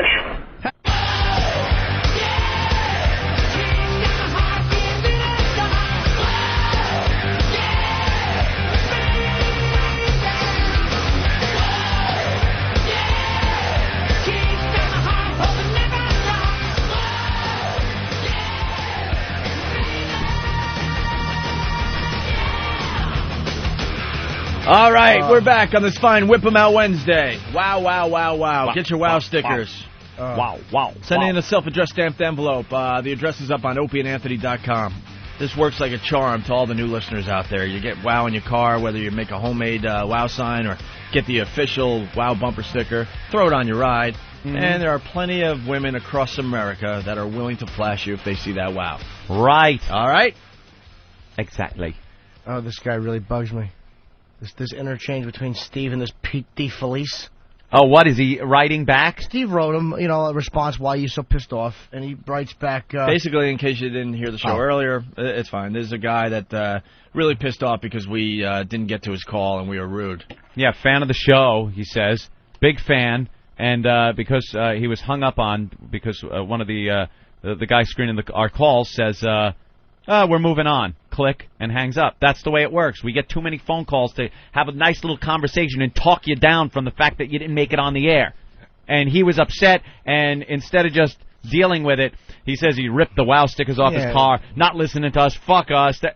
What an asshole. He claims to be a fan, but it takes something as stupid and as minor as that to also not be a fan anymore. And here's this quick little email he sent back to Steve. Steve was like, dude, why are you so pissed off at us, basically? I can't get every call, because this guy has a radio show, by the way, which I'm sure is a hit. I can't get every caller on the air, but I don't disrespect my listeners either. Sometimes calls that are off topic get on because it isn't what's being said. What? Because it isn't what is being said as much as it is the fact that a valued listener is allowed to be a part of the show. You stupid supermarket commercial. Hence the reason no one is listening to your stupid radio show. You don't get how radio works. A valued listener. No one gives the listeners more credit than we do. How many shows do you know that laugh as hard at listener comments and feedback as this show? Like, genuinely laugh, not phony horseshit. And have so many comments. I appreciate... Oh, sorry. We have so many listeners that submit comments through instant feedback, telephone calls, through stuff they send in, clips, sound clips, song remakes, everything like that. The listeners are more involved with this show than any other show on the radio. Guaranteed. And this guy's pissed off because his call didn't make it through. Anthony, the experts write about that. Yes. How we involve our listeners better than any other show out there. That's it. Sometimes calls that are off topic get on because it isn't what is being said as much as it is the fact that a valued listener is allowed to be a part of the show. Really, it's not what's being said? Do you think when some caller is giving a boring phone call, people are going, well, you know what, I'm not going to turn off because a valued listener is talking? He's a valued listener. I appreciate that. Without them, there would be no me. You fucking melodramatic idiot. What? Without them, there would be no me. Yes, there would be. You would just be a douche who wasn't emailing us. There would be a you, Mr. No Self-Esteem. I'm going to call Pete a boy pussy. Wow. No reason to blow people off or snap just because by the time I called... and there's no reason to blow people off or snap just because by the time I called... when your slow screeners picked up the receiver, the topic changed. Shouldn't put a comma before and, Pete. Exactly. And Danny is not a slow phone screener. That's He's right. Probably the best one we've ever had. That's right. He's the best goddamn phone screener from Timbuktu to Portland, Oregon. And the stupid truckers always call in with shit that doesn't pertain to what's being said. Where is the line drawn? Wait a minute. Whoa. If they're calling in with shit that's not being said, may I go back to the beginning of your email, Pete? Sometimes calls that are off topic get on because it isn't what's being said as much as it is the fact that a valued listener is allowed to be a part of the show. So why two sentences later is it all of a sudden truckers calling in with shit that doesn't pertain to anything? Why are they not valued listeners that are allowed to be a part of the show and voice their opinion? Right. Why are you the only valued listener who is allowed to go off topic? You wandering jizz bucket? Dude, if that's the way you guys are, I can't change that. It's sad that you think shitting on your fans is cool. You know what I pay to have people do? You fucking trying to use reverse psychology, moron. But it isn't when people spend money now to listen to them. The least that can be done is to let a few random calls get through. Oh. We just didn't like you. A few random calls. This whole show, we let random calls through all the time. Just plunk them down, whatever subject you want to talk about. All right. Line 2, who's this? This is Chris. All right, Chris, what do you have to say today? I just wanted to piss this guy off and talk about Anthony going to Atlantic City, which you guys were talking about 2 hours ago, because I'm going to be in Atlantic City this weekend, too. Hey, how about that? It's completely off topic, but hey, what the hell? That's boring. Fine. You're a valued listener. Valued listener. That's right. Corinne from Jersey. Hey, guys. Hey. Jimmy, I love you. Thank you. I just wanted to say that I've been listening since before XM, and I've tried to call before and been hung up on, and I'm a girl, and I'm less of a crybaby than this guy.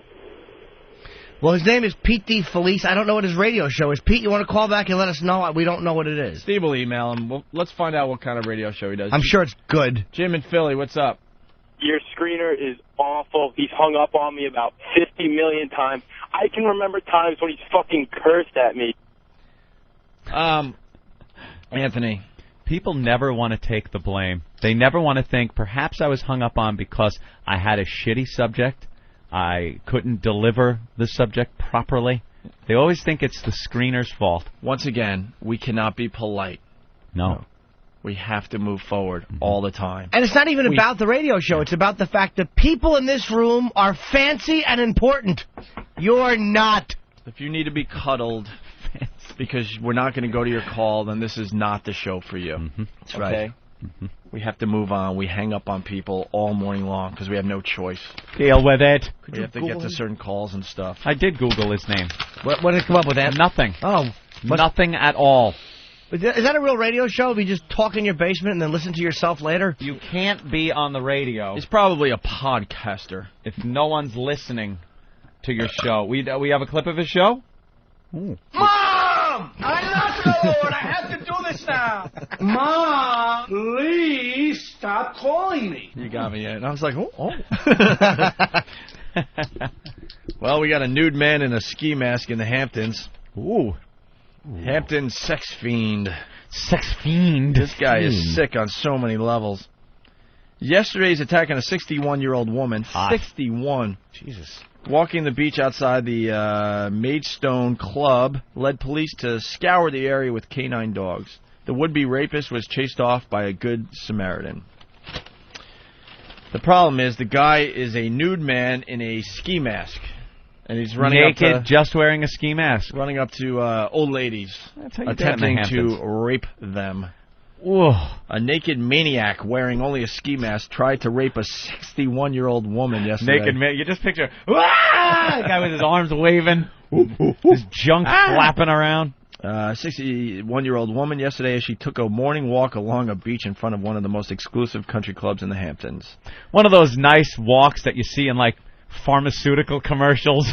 It's just some old woman walking on the beach, barefoot, with her little dress blowing, maybe a big floppy hat on, looking around, ready to talk about her arthritis medicine. Or adult diapers. And here comes this fucking lunatic from the naked with a ski mask on. From the dunes. Just going to pull her huggies down and brutally assault her. The savage crime in East Hampton. Padded ass on that Pat Battle ass. Sparked a massive manhunt for the sex fiend who disappeared on foot after spotting a bystander during the attack. Cops said the unidentified woman was strolling along the public ocean beach in front of the Maidstone Club in the morning when the perpetrator caught her. Yeah. The man, described as 6 feet tall with a medium to dark complexion, emerged from sand dunes and accosted the woman, police said. They won't even say he's black. No, they just say, and I'm sure she could tell.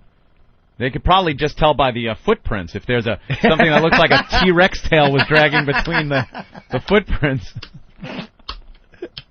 Or no, I was going the other way. Okay, Anthony, I thought you meant the two. I got to interrupt the comedic stylings of Jim Norton. What do we got? And Anthony Cumia, because a valued listener is calling in. Valued listener. So we don't want him just sitting there because he's a valued listener. Good point, Hope. Random caller, what do you have today? Hey, I just wanted to talk about Bob Apodaca again. Dad used to pitch for the Mets.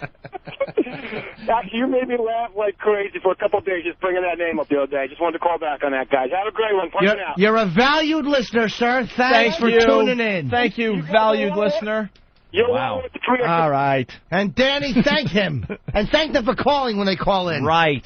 Be nice. Get their addresses. We'll send them a little something. He threw the victim to the ground and roughed her up, then ran off after spotting a man who came to the woman's aid. The passerby called an ambulance and police for the woman. We're calling an ambulance.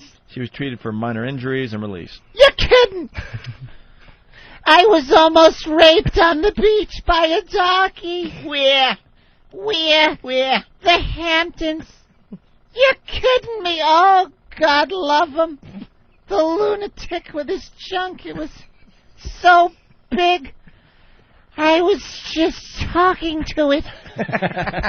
Go away. All right, well, they're looking for the guy. Old Pat. Pat Battle. Fucking. I want to see Pat Battle wearing, like, shorts. Ooh. Like, cut-off denim shorts. Maybe a sleeveless tank top. Nice. Doing a beach story. That's right. right. Wow, there's a couple other good things here. Yeah. A Maidstone club manager, when asked about yesterday's assault, declined to say if the victim was a member of the club. My God. The old woman. The golf, tennis, and beach club is known for its former practice of barring blacks, Jews, and other minorities. Ah, the good old days. The olden days. How long ago was that? Thursday. Well, I can't imagine why they'd want to bar people, considering they just want to run over naked with a ski mask and rape you behind a sand dune. That awful policy. And everyone's surprised because it's so exclusive. Yes, very exclusive. But a 63-year-old resident, a man said ruefully, This place is changing. Place is changing. I swear to God, that's how it's written. You know what that means, don't you? Place is changing. Place is changing. To be honest, nothing really surprises me anymore. Yeah. You know what he means by that. Yep. A bad element is moving into town. Remember the good old days at this club? Wow. Wonder how long ago that was, though. Exclusive. Do you know that voice you just did, like that, like the rich guy voice? When I first started comedy, I was. Oh, this is embarrassing. I found this recently. I wrote a joke. Yeah. This is atrocious. Liddy would vomit at this. And I was saying like how I was doing like a snobby people in Connecticut. Yeah. And I said they're so snobby that they don't eat chunky monkey, they eat obese primate. Look. I just got goosebumps. Shame on you.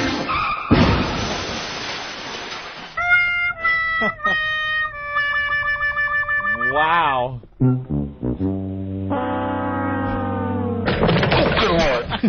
That's still my favorite. But I would even do that voice, like that kind of a... Oh. That was my Connecticut rich voice. Yes, a chunky monkey. Yeah. That's hearing that joke is the type of feeling you get if you walked in and saw like your friend blowing a guy and you had to just close the door quick, like that embarrassed, like hey. Wow. Hey, Matt on Long Island wants in on this story. Matt, go ahead. Yo, the guy in the ski mask in the Hamptons, the new guy, it's Stern. It's confirmed. I invented rape, Robin. Tell him, Fred. Tell him, Fred. We were raping girls naked on the beach years ago. I'd worn nothing but a bandana around my head. Tell him, Fred. Oh, this is funny, too. Craig from Tennessee. Craig? Yeah. Go ahead. Hey, man, did the old lady all right? They had to give her UPS. They had to give her UPS. I seen the cops knocking the truck window out, and I thought they was giving the man UPS. I thought the man was dead. That's the way it was. Giving him UPS. Holy ignoramus. Where do they find such a dumb human being? I have no idea. The thing that gets me, she didn't bat an eye. No. She said it like, it wasn't like giving him UPS, like she didn't know. Like, she knows it as UPS. That's right. It. I seen the cops knocking the truck window out, and I thought they was giving the man UPS. I thought the man was dead. That's the way it was. Anthony, I was just handed audio. Of the victim. Really? The 61-year-old woman, yes. Oh, wow. This is an exclusive for the Opie and Anthony program. Let's see what she has to say. For many days I didn't bring him here because I suffer when he bites me. He bites me in my vagina. When I'm walking and he sees other dog, he right away, he jump on my vagina because he gets so crazy. He doesn't know who I am. He forgets everything. And he bites the Labrador and his penis. I don't want him to bite my Labrador and the penis. My Labrador is a baby. It's beautiful. Oh, this is a sick F. Oh. Another clip, man. Look, in my vagina 2 times he bite me. But his teeth are very small and they don't damage very much. They pinch. They peach. Then those beaches will stay open. I want that pervert hung up by his big black junk. I don't want to open them up and have those food stamps spill out all over the dock.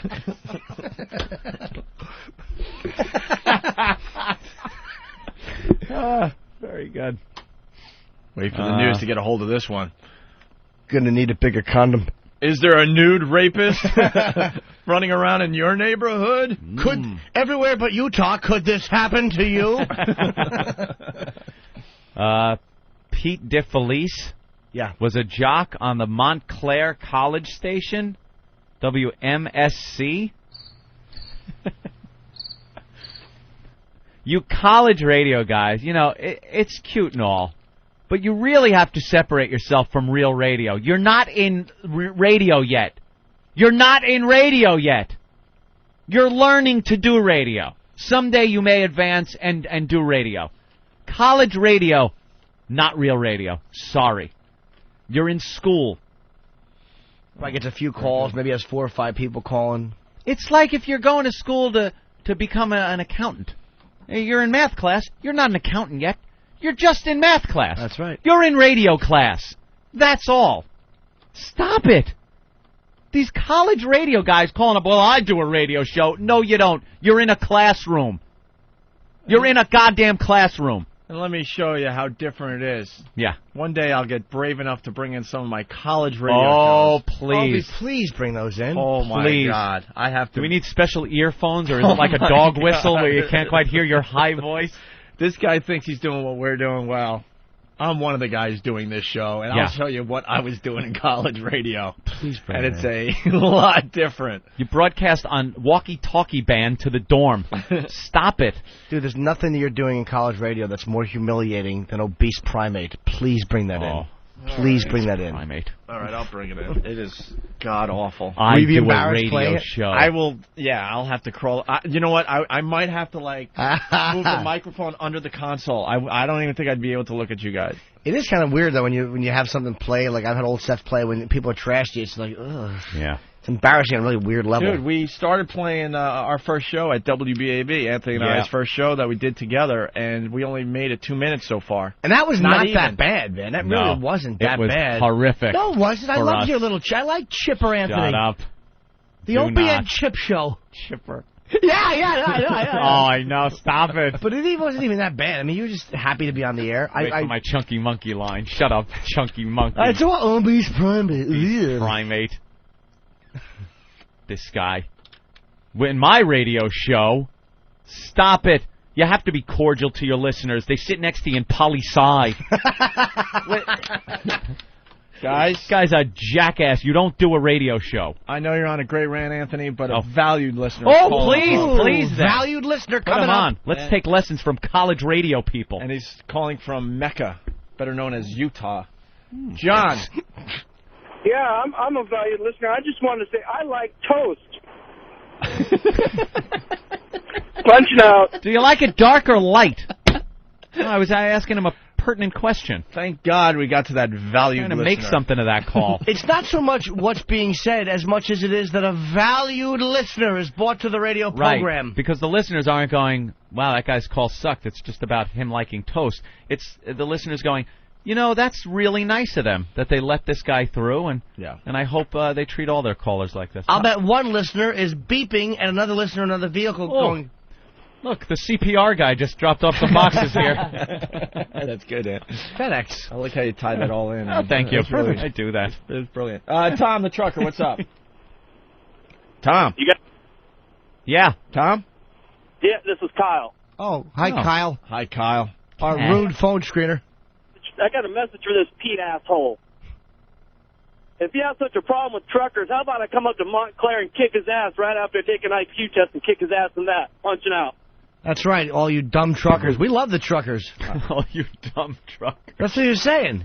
He said that they're dumb. They call up with stupid... What did he say about the truckers? That they're... I don't know. Let's you know, every product that you buy with your dollars has spent time on a truck. 75% of commerce would stop in this country if trucks did not That's exist. how important the truck driver is to our great nation. That's right. And without truckers, by the way, incidentally, we would all be able to drive comfortably on snow without some fucking animal doing 65 right behind you. You cocksuckers.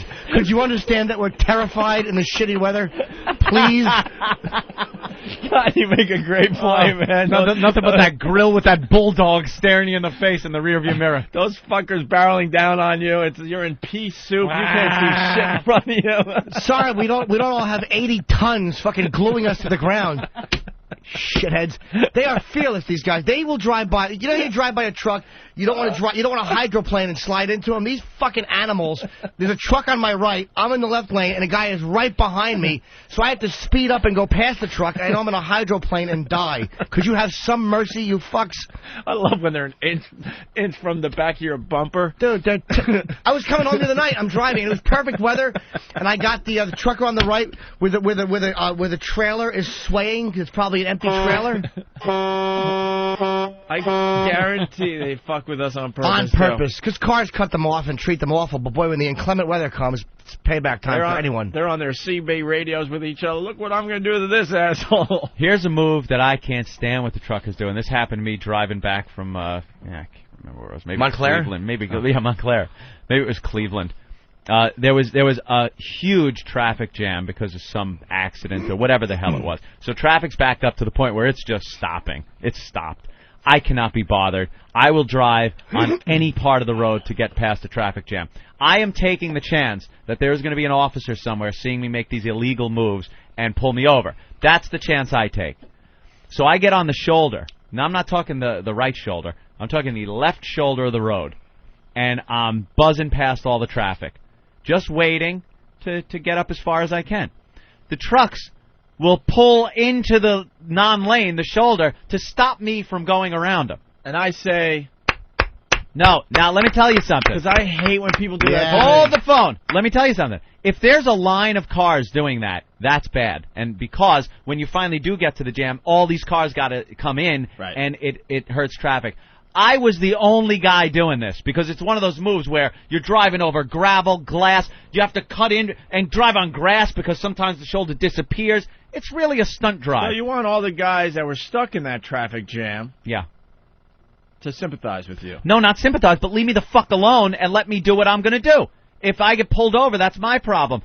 You stopping me isn't helping you any. I'm one of the guys that moves over just a bit. Nope. I'm one of those guys. Nope. If it's a line of people using an entrance ramp, that's a problem. I understand that. Until it's my turn, and then I'll try the same move. Trust me. But if it's not me, it's all about you.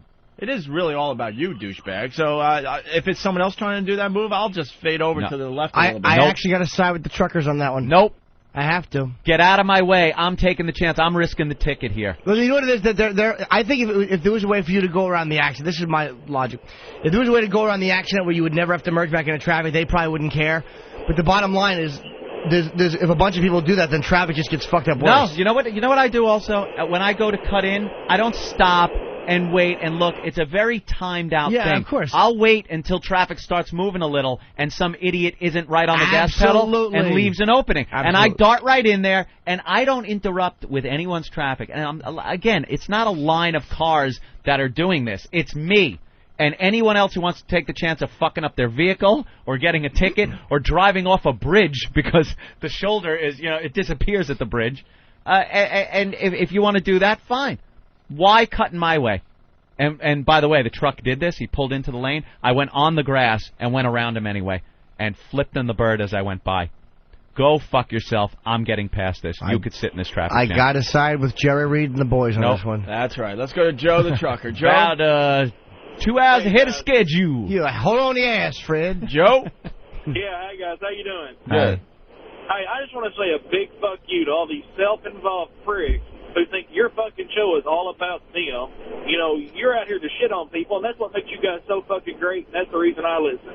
Thank you. All right. So, and then to the asshole that likes to pull over on the shoulders, hey, fuck you. You get in my damn way, I'll run your throat. All right. Thank you, Joe. I wasn't in, I don't like when they pull in my way like that. All right, we got to reboot the phones. They're saying this is a good, good no. place to take a break. Okay. What happened to the phones? They got scared. You don't understand when the phones go out. I get really nervous. I want to take that bit from you so bad. No. Because it's so funny. But if you do, I'll... They got scared. Hawk? All right, we're going to do the Jim Norton pop culture quiz. Yeah, come on. I don't want to take a quiz. He's going to study or cheat or something. And we got some Aruba audio. It's starting to get interesting over there finally, right? What does it sound like? A scream and glub, glub, glub? Boy, I'm losing that battle. Of course you are. I'm losing that, Pat. And reporting for the side of the Empire State Building.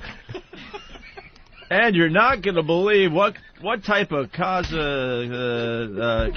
surgery is getting really popular. No? Cosmetic surgery? What'd I do with something wrong? Oh, no, not you. No. I just trying little to Jimmy. These little cracks. Holy shit. Labiaplasty. Can we stop? Please tell me it's not labia reduction, because I'll spit. 'Twas beauty killed the battle. Vaginoplasty. Hymenoplasty. Oh. That labia reduction makes me sick to my stomach that women would wreck such beautiful vaginas like that. Jimmy likes them big. Big and swollen. You dumb women, stop believing the bullshit the idiot you're dating or married to is telling you. If he doesn't appreciate that, dump him, because he's stupid. Why would you want to take some of the petals off the rose? Ooh, that is a nice way to put it. There's a sick way to put it. That's a very nice way to put it. Thank you. All right, we'll break and we'll do all that, hopefully. Well, that's the thing we wanted. It's the audio we wanted. We got the audio. Oh, we do? Yeah, we're going to do that next, too. So, Derek, get us out of here. Boobs always bring this show to a halt. Oh, screeching halt. I don't play it. It's Whip 'em Out Wednesday. Whip 'em Out Wednesday. Whip 'em Out Wednesday. Whip 'em Out Wednesday. Oh, this is fantastic. This is beautiful. It's Whip 'em Out Wednesday. Whip 'em Out Wednesday. Those are real. How about the woman that took her shirt off? Ah, yeah. Sexy girls. Sexy girls. You have sorry girls show boobs. Boobs. I see boobs. Boobs. Yes. You just got wowed. Wow. It was amazing. That's nice. Opie and Anthony. Hey, yeah! It's world renowned. It's Whip 'em Out Wednesday. It's Whip 'em Out Wednesday. Whip 'em Out Wednesday. Those are real. Cancel your appointment. Oh, geez. It's Whip 'em Out Wednesday. It's Whip 'em Out Wednesday. Whip 'em Out Wednesday. Show us your findings. Oh, wow. The Opie and Anthony Show. XM 202.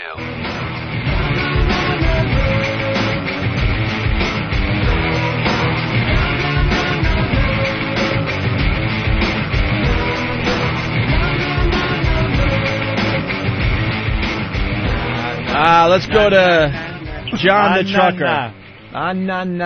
John the Trucker, what's up? Hey, how's what's going on? I'm not hearing all this ridiculous stuff where nobody knows how to drive right in Chicago. But I think we ought to have all these girls calling in on Whip 'em Out Wednesday about the contest of what's in my pants, and get some more girls in the studio to come in and do the cherry throwing at the asshole deal. Oh, yeah, we got to do cherry darts again. You're 100% right. All right, and maybe we'll get a... Because I missed that. I got a buddy of mine that I got on getting XM, and he's been waiting for 2 months to hear one of them contests, and I've been telling him, no, you don't want to, not subscribe anymore. I said, just keep hanging in there, you'll hear it. Who's this, your buddy you're talking about? Yeah. How long you know him? Oh, my God, Jim, don't. Thank you, John. Oh. Thank you. We have learned that truckers like to talk a little longer than the average listener. Well, we'll play a round of Guess What's in My Pants today. What the hell? All right, we need a lady. Well, because it's going to tie into this fine story we're about to do here that's in the local newspaper, Anthony. Where? The Daily News. Opie, where? I got to play along, and I don't have my sheet. I hate being confused. It's this one, Over the Top. Oh, Over the Top? Oh, I got it. Over the Top. By the way, just a reminder, because it is Whip 'em Out Wednesday, wow stickers, blah, blah, blah. If you want one, you send in a self-addressed stamped envelope. The address is up on opieandanthony.com. But Friday, we got the lovely ladies from Delilah's. Strip club in Philly. They're coming up on Friday to just pretty much walk all around Manhattan to hand out WOW stickers, because we got to really start marketing this show. And I guess we're going to invite some listeners to walk around with ladies, and hopefully some hot listeners to walk around with the ladies as well, the hot women listeners out there. So if you want to join us for the walk around on Friday, just show up at the station around, I don't know, just before 7, okay? Right. This is going to bug me, this article. This one? God damn it. It's cute. Yeah. This is an atrocity to Jimmy. It sickens me. We have a guy that his girlfriend had some of this done. Jimmy, stay there. We're going to get to you. So it has come to this. In our world of extreme makeovers, facelifts, and fat suctioning are no longer enough. I messed that one up. Huh? Try it again.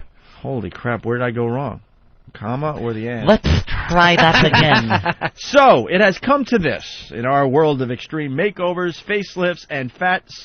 Oh, what? You read makeovers, facelifts, and fat suctioning as a list. Here's the problem. They wrote it wrong. After makeovers, it should have been a Thank semicolon. You, Jimmy, for helping me out. Semicolon. Thank you. So it should read this way. In our world of extreme makeovers, facelifts and fat suctioning are no longer enough. Nailed it, right? I think that was it. Thank you. In a world of extreme makeovers. Maybe the comma is correct, actually. No longer enough. I don't know about that. That's a tricky one, though, because it looks like a list. Makeovers, facelifts, and fat suctioning. Yeah, it would have are no longer enough. Are no longer enough, right. There should be a semicolon there. It does seem like in our world of extreme makeovers, facelifts, and fat suctioning are no longer enough. It is weird. It's very oddly written, and she should be shot for it. All right. The latest thing in cosmetic... By Pat Battle. The latest thing in cosmetic surgery is centering on something more intimate. Women's genitals. Yes, women's genitals. Or genitals, as I like to call them. Wow. I like to finger her genitals.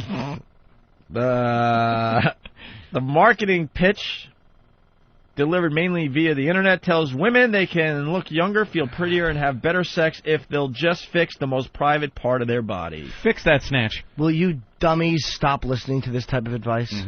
Please, ladies, stop. They all want to be young and feel good about how they look and be more self-confident, says Dr. Bernard Stern. Dr. Stern. Tell him, Fred. I invented chopping women's vaginas down to size. I've been tightening vages for years. Tell him, Fred. Woman sees me, her vag tightens up. Sees my bank account, it opens wide, though. Robin. Dr. Stern. Tell him, Fred. Come here, honey. Your pussy needs a trim. I thought that said tied. Some say they've tied. No. Some say they're tired of not feeling anything. Oh. Oh, I see what's going on. And then you stitch it up and it feels better? Okay. Why don't you continue, Anthony? Where were you? I hope the hope of a better sex life brought Jean Johnson, a 38-year-old mother of two, to Stern's office last June. I wanted to feel more sensation, says Johnson, who had a That should be a period. Who had a vaginoplasty, in which the vaginal tissue is stitched tighter. Oh, I've heard of women having these. They have these after they have a baby. Yeah, that's different. Internally like that, for better feeling and more sensation, is a little bit different, because she probably wanted them to stop missing the walls. It was like somebody on socks sliding into a brand new empty bedroom. Cha cha cha cha. Nothing. That's probably what it felt like. Okay, terrific. I wanted to feel more confident. Like it was worth it for my husband and me. What confidence? You feel better about yourself? Do you think so? I know that's the answer. Yes. My pussy's tight. It was her idea, she says, but after consulting with Stern, she had another procedure done at the same time. A labiaplasty. Nice. In which the labia are reduced and reshaped during the 3-month healing. 3 months? Wow. Johnson had moments when she thought, oh my gosh, I shouldn't have done this. I got to tell you. But she reports that her sex life is better. Yes, yeah. Having the internal tightening because you had a kid is one thing. but this labia reduction and it makes me... How stupid are you that you don't know how sexy that is? How dumb is the guy you're dating that he tells you should have that reduced? Everyone has different tastes, Jim. That's right. Some people don't like the big one. Well, you know what? I like a vagina. It should look like a fist wearing a roast beef wig. That's what I want. That's a horrible image you conjure up. That's what I wanted. Like when you have panties on, I want it to look like... You ever see the end of the sequel to Silence of the Lambs where the top of Ray Liotta's head is ripped off? Yes. The way it would look like if there was just a big brain bulge sticking out. That's what I want, a big fat lump. Well, by the way, that was the stupidest scene in movie history. Oh, it's horrendous. It was so fake. It was hilarious. Then you'll be happy to know that these procedures could also open the door to medical complications or permanent damage. Too much tightening in a vaginoplasty can result in painful intercourse, he says. Nerve damage can diminish sensation. Labiaplasty brings a risk of nerve damage, too, while a botched job can create holes in the labia or eliminate them entirely. Wow, that's got to look a little odd. Yeah, like an alien's ear. That's what you want to stick your dick in. Paul Anka checking in, Anthony. I'm sorry. Paul Anka. Yes, Paul. Valued callers get on the air. I don't give a shit about anything else. Right idea. People really want to go with delivery. that. People want to go with that Paul Anka angle. They're really feeling it, but they can't pull it off. They want to go with it. It takes a lot more than just calling and saying, this gets this. You need a strong delivery. You kind of need a Paul Anka kind of impression. The band gets shirts. Right. The band gets shirts. Valued listeners, get on the air. Valued listeners, get on the air. You got to also say it twice. Get on the air. Yeah. Yeah. There you go. This guy called up, valued listeners, Get on the air. Speaking of which, Anthony, we're in the middle of a great story, but another valued listener needs airtime, so let's go to a valued listener. Yes, sir. Yeah, when I grew up, we always called little black children nigglets. Oh, Jesus. Why do people insist on doing that? I don't know. Boston or Alabama or one of 40 states that could have been. Where are you from? We're doomed as a nation. That's the problem when you go to the valued listeners. You don't know what they're going to talk about. Well, maybe this. We don't do it like the old Pete D. Felice does. All right. Where else are we? Botched job can create holes. Anything else in this article? Yeah, they talk about the psychological implications, but who cares about that? Some women who have had a labiaplasty say it's as much for comfort Can I back up or hygiene as beauty. Can I back up because it's just a funny line? Because I love how these people just write shit. Yeah. There's nothing new about vaginal tightening except a fresh marketing approach. It's all about the marketing. We want to put tightened vaginas in your face. I love how they have to use the word fresh marketing. Fresh. How do you market vaginal tightening? Well, Jimmy, now you're not going to like this. I'm sure I won't. This, you like the big labia, and it says, in some cases, large labia can create hygiene problems or affect sexual function. Now, here's the hygiene problems they're talking about, these rookies. That when she tinkles, sometimes a little tinkle gets caught up in there and stays. Yeah. And let me tell you, that makes for a lovely aroma.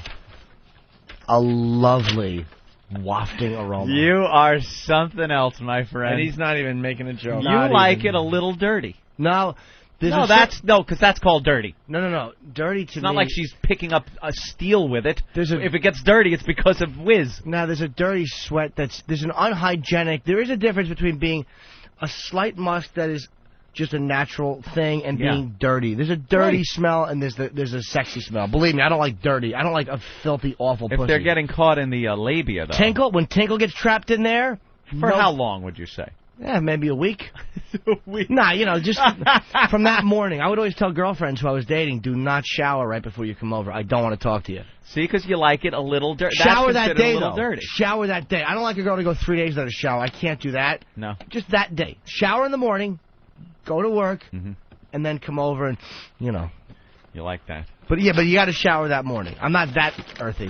What are you having, Hope? Speaking of earthy. Yeah. They also can get it caught in undergarments and make it difficult to wear tight pants or tiny bikinis. Right. Tiny bikinis, I the moose love knuckle, or if you've seen the camel toe, or sometimes the bikini just gets caught up in there and it comes out the side. I fucking salivate for that. And by the way, what does it get caught in clothes? What are you constantly in buildings that are on fire at 3 o'clock in the morning? How fast do you have to get dressed? If you're zipping your labia up, perhaps you do need this procedure. Perhaps you need to email yellowtreats@AOL.com. You have a dinner coming, sweetie. That's great. Oh, well, we got an example of... now the story gets sexy, Opie. Yeah, it sure does. Diana Baker, 60, had a labiaplasty and a vaginoplasty recently. Vaginoplasty? Vaginoplasty. I'm thinking vaginal. You're kidding. But the reason had nothing to do with sex. She delivered 3 children vaginally. And this is a quote from her. And that tears you up.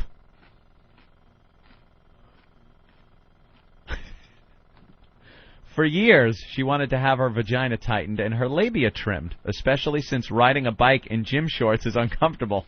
Oh, feels like she's sitting on 2 ham hocks trying to pedal that bike. They didn't highlight it, but keep reading. It gets good. But doctors just brushed me off, she said, until she found Stern on the internet. I'll trim you up, honey. 2 weeks after the procedure, it's too soon to tell if the surgeries are effective. I'll reserve judgment, she says, but I'm hopeful.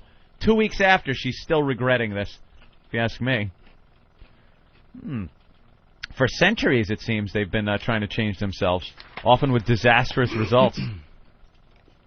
In Inventing Beauty, this woman writes about mascara that blinded and hair removal creams that poisoned in the 20s and 30s. The good old days.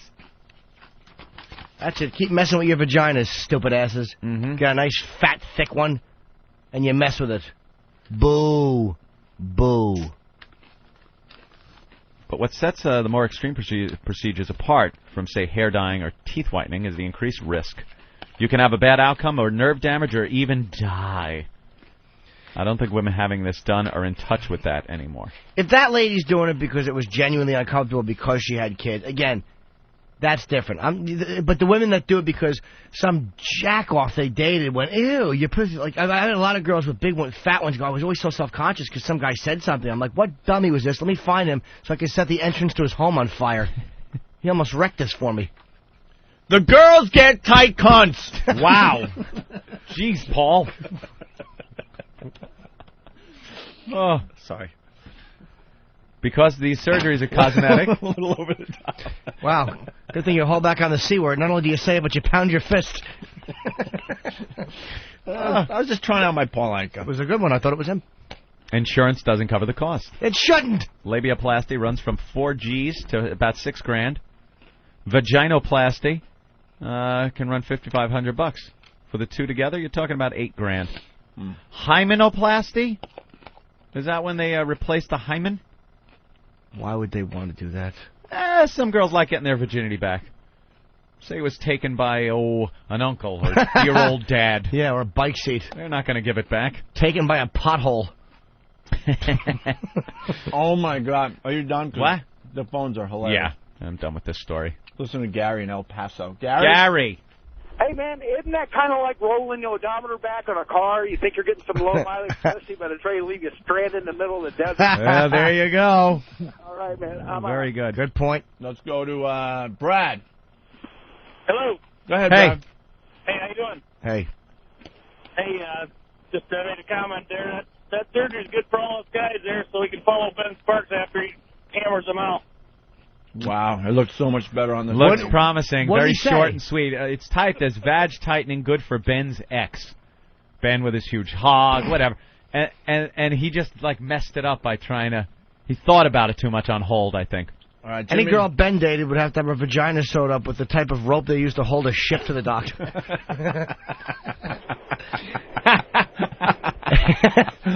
After old barge cock gets through with you. I'm a big fan of exaggerated humor. I love it too. It's funny. For a while, I hated it, but I'm a big fan of it again. Hey, it has a little small vagina. Jimmy and Comac. Oh, guys, finally. All right. Yeah. Sorry, pal. Listen, this girlfriend of mine, right? She goes and gets this done. Now, Jimmy Norton, put your seatbelt on. Not only did she have the big pussy lips, I mean, they were about 1.5 inches in length. She had a huge clit.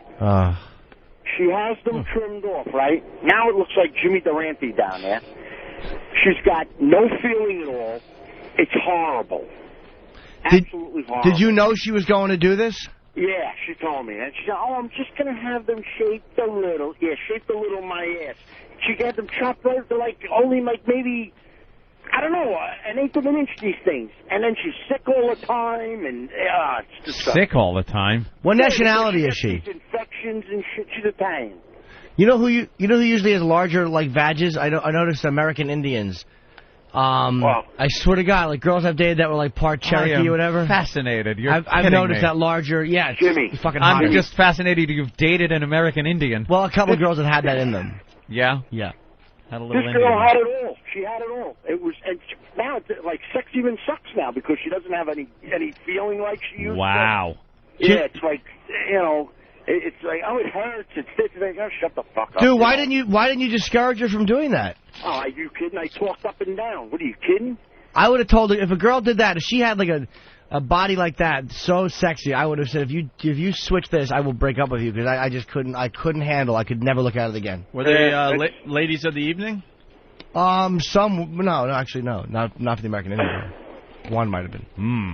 Your name Hanaguakoho mean she who walks on own lips.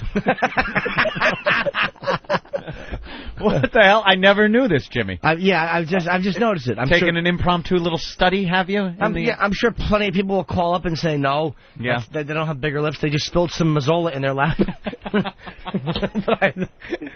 Call it maize. All right, guys. They did ride bareback, so perhaps it was for years of riding a horse bareback that kind of, change the bloodline change forever. Their whole genetics. Yeah. That's Your great grandmother rode a horse. Yeah. Yeah. Had a flattened labia. Ugh. Marv, Tennessee. Marv. Hey, boys. Hey. Good morning. Grand Canyon twat. Ooh.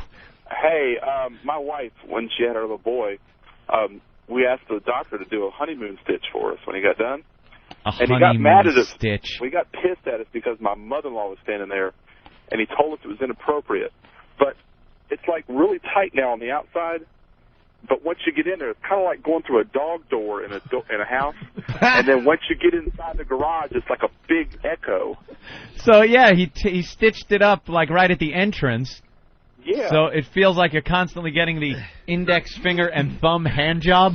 Yeah, exactly. You know when you have like butt sex and it's like really tight at first, but then it's kind of loose inside there. Yeah, Jimmy. Yeah, exactly. But listen, guys. Sounds like you need some of that boy butter. Oh, hey, and we're not all racist down in the South, man. No. We love everybody down here in Tennessee. Well, Tennessee is a little different. Yeah. Is it? No. No idea. Punch down. Mm-hmm. With nullification. I watched a movie last night called Rosewood. I think it was called. I think I saw that. Oh, Jesus Is that about Christ. a fire in it? Oh, it's a lot of fire. Yeah. A lot of lynchings, shootings. Ooh, it's brutal. I think I remember that, yeah. Oh. Anthony, I got to interrupt you because we have another valued listener checking in. Attaboy, Ope. Valued listener, what do you got for the show? What, me? Yeah. Yeah. Well, I just wanted to let you guys know I am valued, and my grandmother has an extremely tight pussy. No. Oh, my goodness. We got Donkey Sausage checking in. DS, what's up? Hey. Hey. Talking to me? Hi. Yeah. Yeah. Oh, I have a really good story for you. When I was about 19 years old and I was sitting at a pool, a black guy came up to me and said, "Yo, Ma, don't get offended, but you have a fat pussy." Did he mean P-H-A-T? Did he mean P-H-A-T, or did he mean... He meant I had a fat, juicy Arby's pussy. Really? Yeah, and I was completely appalled, and ever since then, I was always very self-conscious about my vagina. Huh. My vagina. And is it nice? Huh? Do you think it's nice, though, now? I guess. I'm still very self-conscious about it. I'd probably consider the pussy, what's called, surgery. Here's how you know if it's too big. Have you ever left a slug trail while you were doing jumping jacks? Then your pussy might be too big. All right, DS, we'll see you Friday, I guess. We're going to be handing out WOW stickers all over Manhattan. Word. All right. Bye. There she Bye. goes, Donkey Song. Yo, Ma, you got a fat pussy. Yeah. I've actually said that, too, at home. Class act. Oh, Ma. I was 8 at the time. I got a rod from that story. Really? I swear to God. Come here. It's okay. No, take your word for it. All right, this is what we're going to do. We're going to try to do two things at one time here. And then we got to get to the Greta Van Susteren. People are quoting lines from the movie Rosewood that I watched last night, Fast Freddy. Oh, that's awful. Greta Van Susteren actually had a labia reduction on her face. That's why she looks better. Yes, she did. Here's the deal. We're going to play Guess What's in My Pants with Elizabeth from D.C. Elizabeth? Hi. 25 years old? Yes? Are you calling from a car? No. Where are you? I'm in my apartment. Where? On the balcony. On the balcony. Are you tanning? No, they're working on the fire alarm inside. Well, then how are you going to do it? Can people see you? Oh. No. All No? right, what do you look like there, Elizabeth? 5'4", 115 pounds. All right. Any specs on your top, middle, and bottom? I have curves. Do you have big boobies? Yeah. How big? Probably like 34C. 34C? Okay, very nice. How tall are you? Did she say how tall she was? 5'4", right? Mhm. All right, who do you look like? Oh gosh, Rachel Lee Cook. Cook. A Rachel Cook. A Rachel Lee Cook? What? You know how to play Guess What's in My Pants? Not really. Well, you're going to have to get, like, naked and stuff. You got to at least take your pants off. Oh, really? Or pull them down. You don't know how to play, do you? Like you're making poopy. No. I'm gonna. All right, Elizabeth, thanks for calling. We're going to cut our losses. Yeah, beat it, fatso on the balcony. Hope the alarm doesn't work and you fucking wake up with smoke in your lungs. Stupid showstopper. I know. And we're flowing today. We need a girl that knows how to play Guess What's in My Mouth. Yeah. I'm going to ball up a fist and play Guess What's in My Mouth, and it will be her shattered teeth. All right. Nathaniel put together a pop culture quiz for Jimmy Norton. I've turned it over so he couldn't cheat. This is round one. I guess they're going to get harder. Yeah, Jimmy is really a pop culture retard. We've learned this over the course of time. He knows nothing. We bring up things that everyone knows about just by watching TV, reading the papers, entertainment magazines, and not even really pawing over this stuff, but just you kind of just pick it up through your life, through living in this time. But hey, for some reason, this just blows right past him. Something else is more important than any of this, and he just blows it off. So it's called pornography. I was gonna say, he knows the ins and outs of prostitution, so... Yeah. You should give us a prostitution quiz. Okay. That would be pretty funny, actually. All right. Let me find my my buzzer. I don't want a buzzer. I can actually do this properly. That's too judgmental. No, it is. There's 10 questions. Fine. How many do you think, Ben? Let's think. Jim, you're there's gonna be serious, couple. right? There's a couple on there Okay. that some people couldn't get. It was fun putting this together. As we were all talking about what Jim would know and what Jim wouldn't. I think I would have missed a couple. There's a couple on there that. Hawk, get that goddamn Where's buzzer, my buzzer? or you're out. Hawk, I can't find my buzzer. You're out, Hawk. Maybe I could help. Is it on the sound effect? This one? Try it, Ant. Let me see. Try it. Hawk is very good at his job. Oh, it does work. Look at the booth. All right, they're laughing. Okay. They're laughing in the booth. Oh. All right, here we go. There's probably, I would say, 3 there that most people are kind of hard, but the rest of them are. All right, Jimmy, you ready? I say Jimmy will get. Let me look quickly. No. Let me look over those. I'll miss this one. I think he's going to get 7 out of 10. Let me see. Hold on. You think so? I think he'll get 7. He'll miss this one. Hold on. He will miss this one. He'll definitely What miss. numbers? You can tell Opie He'll because miss this. Hold on. Jim doesn't have it in front of him. He's going to miss 9, 8, and 7. Let me see, man. No, I have him missing a lot more. And 6. Uh-oh. You're only going to get 6 right, Jimmy. No, Opie. Oh, forget it. He's going to get, 6, 7. The only wrong question is the one not asked. Oh, my God. You're going to get that one wrong. No. Oh, my God. What is a passing grade in the old One? day school? 60. The D was always passing. I have him only getting 4 correct. I think 1 is good. I have him getting 6 wrong. Anthony, I got to... I'm going to say 5. Really? Yeah, I was as high as 7, but 7? 6, 7, 8, 9, and 10 are just going to be a disaster. I say 2. No way. 2? 2. He's not going to get. Yeah, two he won't. I would say he won't get 2 either. I think he might. Okay, but definitely not 5, 6, 7, 8, 9, and All right. probably not 10. All right, Jim Norton's pop culture quiz, round 1. Right. Who is Jessica Simpson married to? And he's being... No, I'm not fucking around. Nick Lachey. Wow. All right. Okay, he gets that one. I knew the Nick part. I just go trying to think of Lachey. Shut up. All right. And I'm trying to explain my thought process. No one cares, fat tits. Go ahead, Anthony. You give him the second one there. What TV series is about a young Hollywood star and his entourage? Entourage.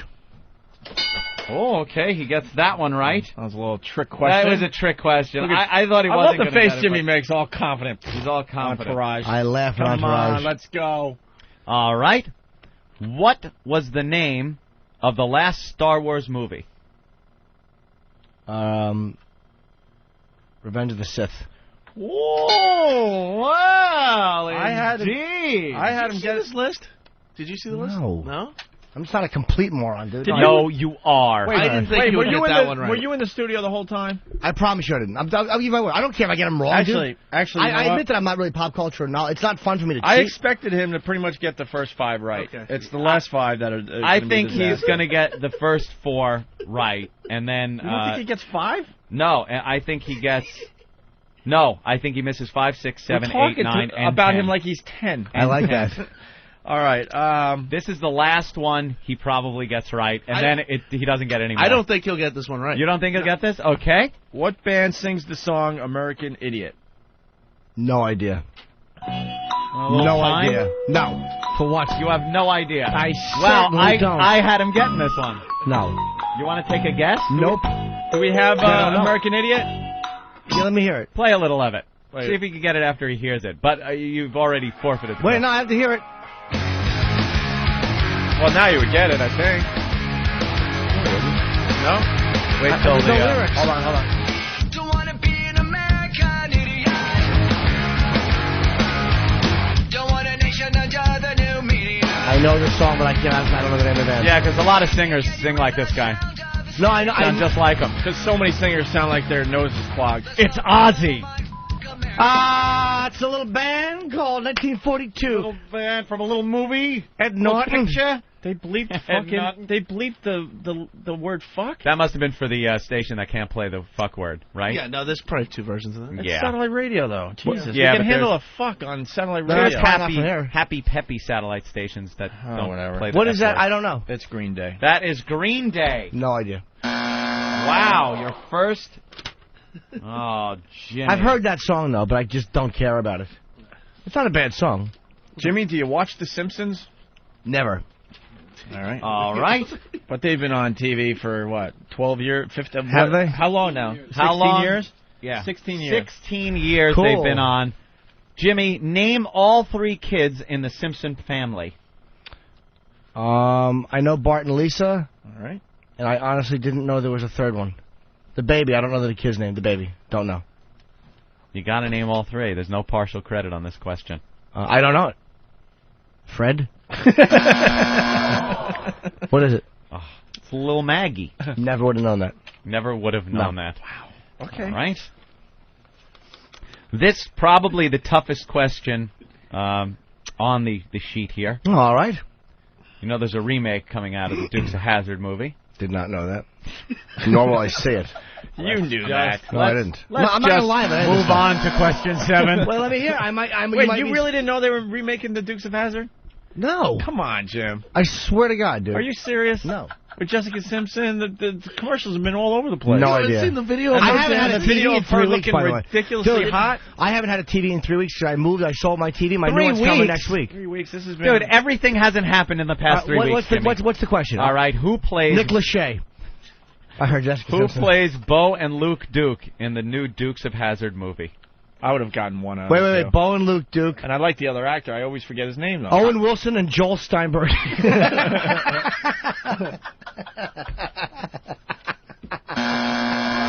He changed Lisa up in her little Daisy Dukes. What's the answer? I don't know. It is Sean William Scott and Johnny Knoxville. Ugh. Name one other movie that Sean William Scott was in. I couldn't tell you his name right now again if you said it to me. I never heard of him. You never heard of him? Never heard of him. He's one of those The young American go-getters in American Hollywood. Pie movies. I've never seen it. I know the movie. Stifler. Old School. None of them. All right. No, none of them I've seen. All right, let's go to question 7. Who was the female lead in the Dark Angel series? Queen Latifah? Wait, is that? Do you know though? No. I've never seen that crap. I'll give you a hint. Her shoulder stinks.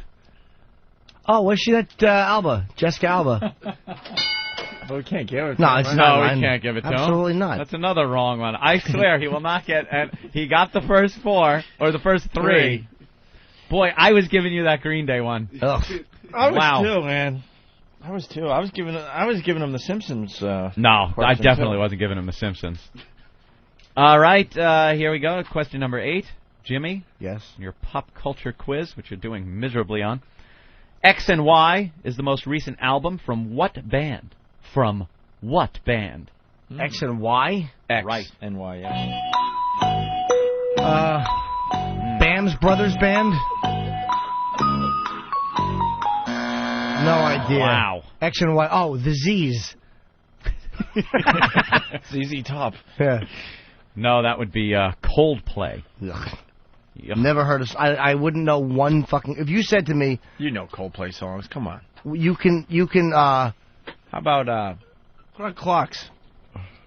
That's not from this album, but it was a big hit. Speed us this song, Jimmy? Hold You on know here. this one? Wait. I gotta hear the hook. This is the Chariot of Fire theme. Fucking faggoty nonsense this is.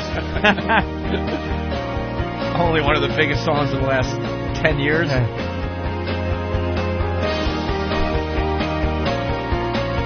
When he starts singing, you must have heard this before.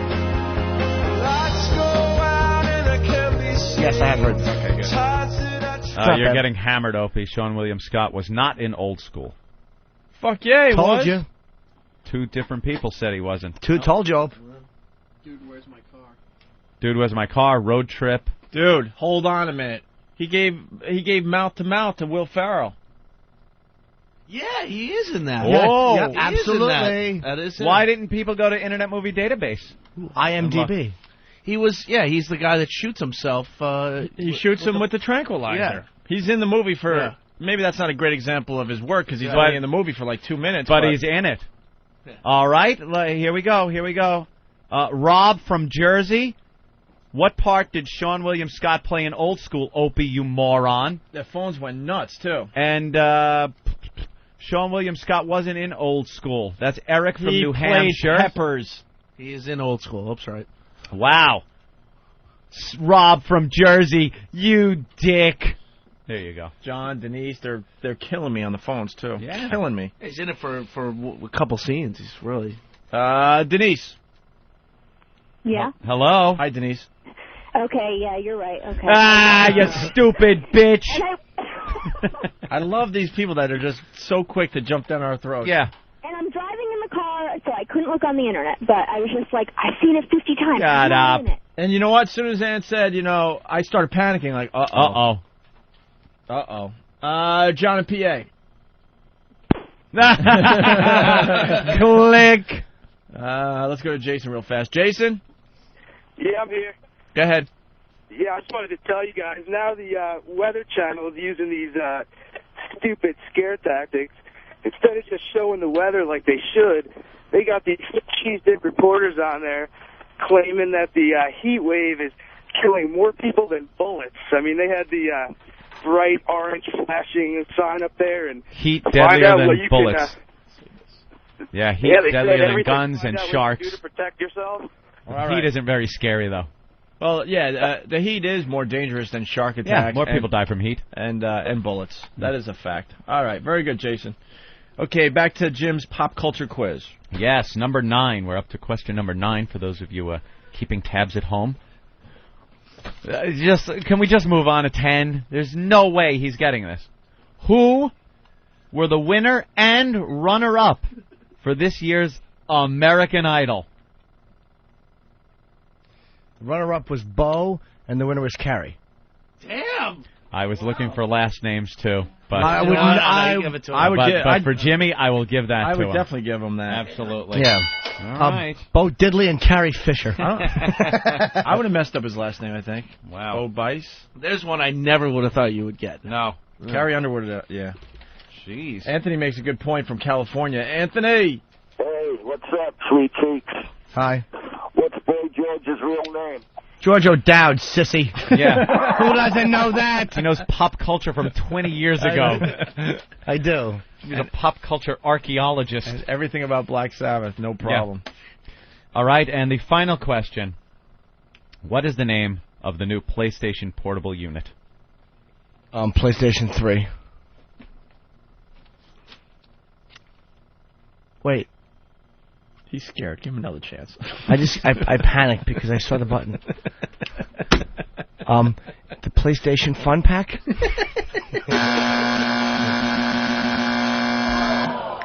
We would have accepted PlayStation Portable or the PSP. Weren't you listening when we were doing, what was it, Gamefly? Yeah. Gamefly.com? And I seem to have hit it right on the head. 4. Good job, Anthony. 4 correct. Not the 4 I thought, but... I got a couple of questions for you guys. I just threw 6 of them together. I don't have 10. Oh, boy. Here we go. Maybe you can... what time are we breaking? How much time do we have for a break? Whatever, I will do that. Give us 6, and then if you could think up a few more. Jimmy didn't want to get... He didn't feel good about getting smashed. I know. No, I didn't mind getting smashed. It all depends on what's important to you. That's what I mean. All right. What cover song appears on some versions of Black Sabbath's first album? Some versions of the album. Wow, cover song. It's a cover song. Appears on some versions of their first album. A Kiss song? No, it's a cover song. So something like by the Yardbirds or something like that? That's what I mean. I don't know who it's by. I just know that Ozzy did not write it, or Sabbath didn't write it. And Ozzy hates it. And he shouldn't. Paranoid? Jimmy, have no idea. Okay. I will 2 buzzers. 1 for me, 1 for Opie. All right. Yeah, we have to. Yeah, you guys have to answer. You have to make sure we all know the answer. Okay, it's Evil Woman. All right. Let's see you guys know this one. Evil Woman? You don't know who did Evil Woman, though? Nope. Santana. Okay, I didn't know. Robert Duvall's first film. Jesus. Oh. Should know that one. Robert Duvall's first film. He had hair, obviously. Yeah, black and white. Was it black and white? I don't know. Oh, not even a hint. No. Oh, wow. Did he have a small part in On the Waterfront? Yes, he played the doc.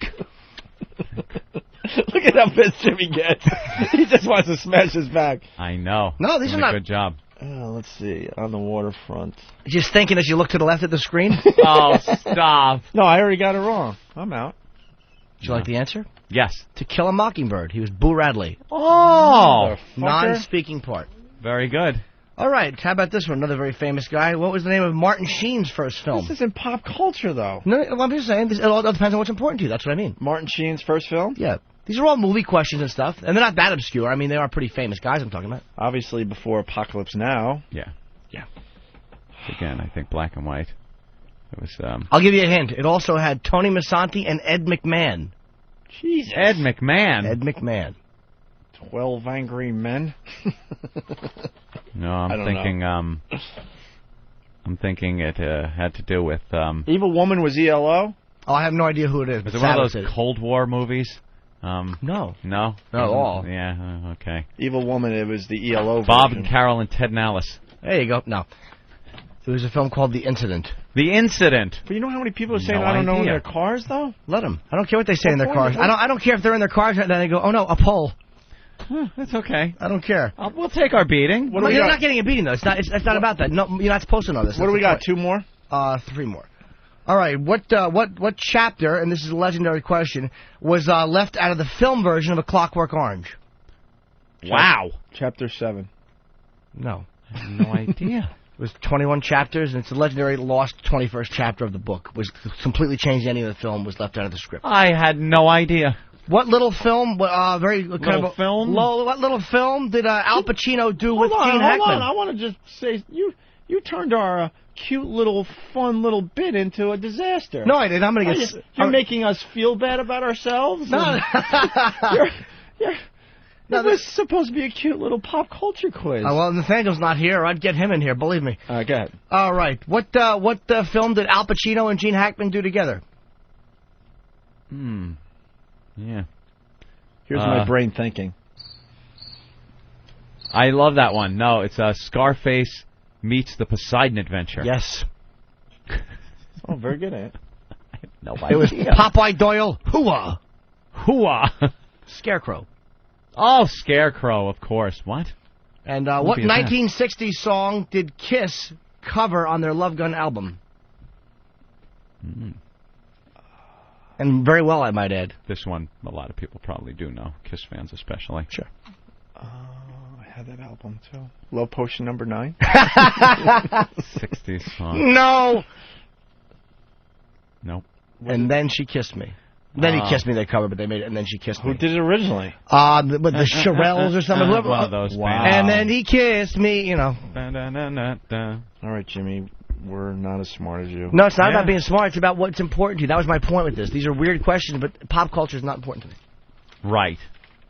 All right. Gee. Boy, I feel pretty good about myself right now. Thanks, Jimmy. I just want you guys to know that. You know where I'm sitting right now? In my place. And I was put there by Mr. Jimmy Norton. One guy That's said he only got 3 out of 10. I'm impressed with 3 out of 10 as far as those questions go. Go ahead, Bluesman. No, I think you need the pop culture questions. I'm beginning to feel bad because little Jimmy Norton just stomped me because he knew the ones I didn't, and I actually knew what the PSP was. Oh, wait, you only got 3 out of 10 out of Jimmy Norton's quiz? I only asked 6. No. Of the pop culture. Oh, I'm sorry, the pop. Yeah, of course, because we did 10 there. Man, little Jimmy, Joy Kids just tromped the shit out of me on that. All right, very good. But you know what, dude? I was purposely creating questions that I knew the answers to. You know what I mean? It's not if all 3 of us had to answer the same level of tough questions. I would be, fucked. By the way, Martin Sheen was in 10 blocks on the Camino Real in 1966 before he was in The Incident in 67. Okay, I stand corrected. All right. I meant to say second film. Feel a little better about myself. Give me an X. Brian, what's up? Hey, how you doing? Hi. Hey, ELO did Evil Ways was fantastic. Oh, you're right, Evil Ways. I'm sorry. Oh, yeah. Hey, I love you guys, by the way. I'm a converted Howard Stern fan. Thanks, buddy. Ooh, I was converting Howard. Oh, wait a minute. Tell him, Fred. Tell him, Fred. All right, thanks, buddy. Fred ain't saying shit. All right, very good. Ask me any Beatles question. Okay. Is it true they sang "And Jimmy Kissed Me"? Is that the? Oh, here's the original. Yeah, let's play a little taste of this. What's that? From the Kiss thing. Oh.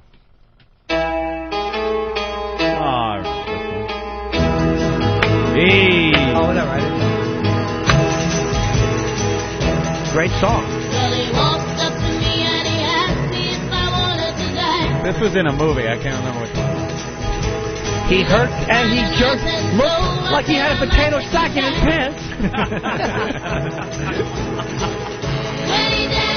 He hurt and jerked. And he laughed when I was just telling him very seriously. Stars were shining bright. And then he did a line off my tits. Wait to comb his hair again. To take out that giant cock and say, I love you, Ben. Just what to do. So I said, it's too big, I can't fuck you. He said he'll take my friends and I'll skewer them too. I'm rattling. All right, very good. Ba-dum-bum. Old Jimmy Norton. All right, we got to get the Greta audio on before we get out of here. We're leaving? Oh, Jesus. It's unbelievable. Wow, look at the time. Why did I just already. panic like that? How did that happen? We're leaving? Should we break? Should we break or go to the end? Quick break? We got a break. Quick break. I came up with something years ago. Basically, it says... Whip 'em out Wednesday. Big, luscious, juicy ones.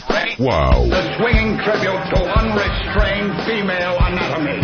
It's Whip 'em Out Wednesday. The Opie and Anthony Show.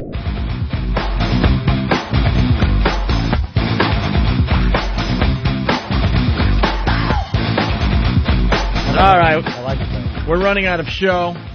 By the way, the guy who called up and said, ask me any Beatles question, is he still on the line? No, of course not. I had a good one. I had one that would trump him. Oh, yeah? What? What does Paul McCartney's wife have in common with justice that isn't carried out properly?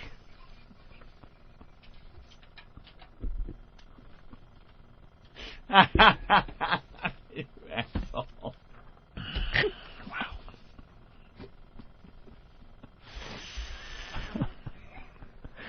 You're horrible. You know how bad I felt that day driving home? I will say, though, Lady McCartney, stewed tomato at your feet. There's a whole thread on Whackbag. Oh, I know. They made their own song. They're still coming up with Beatles songs about that bit. Stewed tomato at your feet.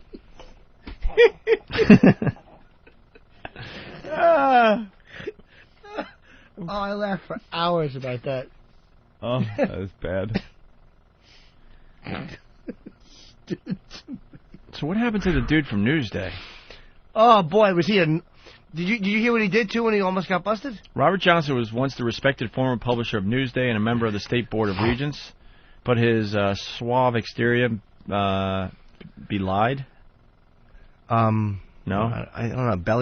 How many L's? One. Belied, probably. Belied his penchant for child pornography, authorities said yesterday. Father with 2 kids. Ouch. Faces up to 50 years in prison. Oof.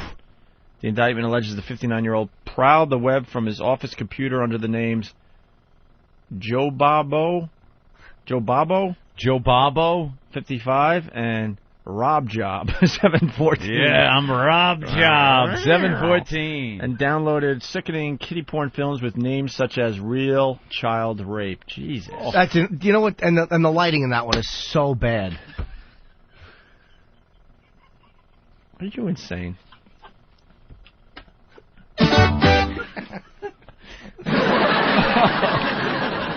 Oh, it's horrible. Hey, I'm not the one who downloaded it. The scumbag news guy is. Right. I don't watch kiddie porn. I think it's awful. He downloaded it, and apparently he downloaded it to his business computer. Yeah, because that will never come back to haunt you. At his place of work. Jesus. Then he found out that they were on to him. They were doing an investigation because they found these memberships, I guess. I guess these people sign up to memberships in kiddie porn sites. Yeah, they go to kiddie porn sites, and they buy like these movies on sites using what, credit cards? What do you do? I'd like to purchase some kiddie porn, and do I get American Express points with this? How much is that? How do you justify when your wife is looking through your American Express bill and 8-year-old sodomy comes up on the bill? It was just a little movie I bought. Jesus. A little movie. And then he panicked, they said, and he tried to eliminate the files using some kind of file sweeper. He bought evidence eliminator. Evidence eliminator. But I'm not sure if they actually have the evidence from what he had on his computer. Reading that, it sounded like they don't have these movies. And it said they have record that he downloaded these things. He downloaded the kid rape or whatever it was. Maybe they can go to your files and see where you've been and what you downloaded. Well, that's it. Well, or they traced it through the purchase of the movie, but they don't actually have the files. They said that they're going to get him on some kind of evidence. Destruction of evidence, yeah. How are they going to get him on that? I mean, look, and the guy's obviously a sleazebag. Mm-hmm. But how can you prove those films ever actually downloaded? They might have a hard time with this in court, but the fact of the matter is, he's done anyway. He's ruined. He is ruined. You don't pop back from this one. Yeah, he quit all his jobs, and of course he did. Hiding. What an asshole. Watch child porn full time now. A real child rape. Yeah, wonderful. That's a good title you want to just plunk down your mouse on and download. Let's try to get the Greta Nice. stuff out of the way before we call it a day, guys. The what? Greta got some very interesting audio about the Aruba thing. Greta Van. Yeah. Greta Van. We got a clip of the DJ in the case. Everyone knows the story, right? Yeah. I hope. Please, of course they do. Drew's a boogie. It wasn't Drew's a boogie. Stop it. It was the DJ from the boat, the party boat DJ, who was arrested on suspicion of being involved with the disappearance. That was the last place you were seen, kind of? Yeah. On this DJ boat. And this guy is also the son of the judge, one of these judges down there. And they let him go. Then he starts talking to Greta, and his story starts falling apart. So I don't know. Maybe they'll rearrest this guy. Why would you talk? Shut up. Shut your trap. Shut your yap. Here's a clip of the DJ changing his story. Answer one quick question to me. This is what someone told me today, is that you voluntarily went to the police station and told a story to the police. Did you voluntarily, in the beginning, go to the police? Yes. You did voluntarily? Yes. Who told you to do that story? Is that Deepak? No, nobody. You just, out of the blue? Yes. Deepak didn't ask you? No. You know Deepak? No. You don't know Deepak? I don't know none of them. You don't know Satish? I don't know none And you of don't them. know you're on? No. You mean out of the blue, you just decide, hey, I think I'll go to the police station and make up this story? Yes, I have to take him to the airport. Yeah, he's... So you just made that up? Yes. Why? Don't worry. Just tell me why and I'll let you go. Just tell me why. Maybe I was trying to be a good person to help somebody. That's it. But helping guys you don't know. Yeah. You don't. Deepak says I heard you know Deepak from the cafe, the internet I cafe. just a client, nothing else. Not I don't know, and I don't talk to him or nothing. But were you trying to help him out? No. What story? Just quickly, what story did you tell the police? I cannot tell that. Just give me a little brief summary, and I'll go. I just told you guys already. I don't want to talk anything about the case anymore. I'm glad that I proved I'm innocent, and that's it. Wow. That story completely fell apart on Good him. work by the Dutch police letting him go, you fucking Aruban shitheads. They know nothing down there. Anytime your police force is wearing flip-flops, they're not going to be effective. And is there just reggae music playing down there everywhere? Oh. Like everywhere you go, it's just a soundtrack. It's all good, Mom. It's all good, yeah, but she was killed, and you said you were involved. It's all good, Mom. Good for Greta, too, man. She really went after that. I like the fact. Yeah. Wait, so you didn't know. Wait a minute. Okay, I'll let you go in a second. That was actually great the way she really roped this asshole into just yapping. So you knew them? No. You didn't know them. But you came forward and told the story to police. Why? I was just going to help him out. So these guys are accused of doing something with this girl. He reads about it in the paper down there, hears about it, and out of nowhere, out of the blue, just decides he's going to go down there and say he was also involved. Because you would do that. You would just read the paper, find somebody that's accused of some crime, and go down there and say, yeah, I was involved in this, that, the other thing. Right. And then when the police let you go, talk to Greta. What's funny, because I've been calling the police, telling them, look, you can come to my place and find my Spidey uniform. Yes.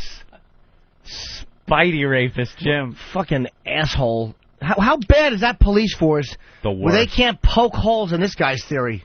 He's so involved with this. He's so obviously involved. Of course he is. We're running out of show. Damn it. Let's go to the next clip. It's the security guard saying father helped make up story. The father of one of the kids. Is this the guy we were just listening to? No. Okay. This is a whole... I don't know. No, No, I don't DJ, think so. DJ. Okay, no. Go ahead. He said the story being made up about dropping the girl off for the holiday Inn was all something been made up. He and the Dutch guy and the Dutch guy's fathers, they sit and made up the story. The father, too? All of them. They made up. Did he specifically say, Deepak specifically say to you the father was part of that? Deepak told me that he and the family sit down and they made up the story. So family and not father. Well, I don't know who the family consists of, but I know the father was involved, according to him. Okay. They made up the story, and he said that they didn't drop the girl off because they say they will give the police something to hold that. Normally, when somebody's missing in Aruba, they will find them a few days later by a crack house or with some beach bomb or something. So they made it up. But then, when push comes to shove and nothing is going on, he decided to tell his brother, we will talk the truth and say exactly what took place. Because I guess by that time, he and the Dutch guy were saying different stories, so something wasn't going right. Did they say why they created the lie? Like I told you, they say like, they were hoping that the girl will pop up of something a few days after, and as they say that, They drop her off at the holiday and talking to a black guy, security guy dressed in black clothes. So they know, like, the Caribbean public knows a tourist has been missing. They would find him a few days after by, like I say, by some crack house or with some beach bum. So they made up something, hoping that she would show up a few days, and then they say, okay, it's all good. Here she comes. Just drive the cab and shut up. I know what he's saying, though. You do? Yeah, he's saying that a lot of times they show up at the crack house a few days later.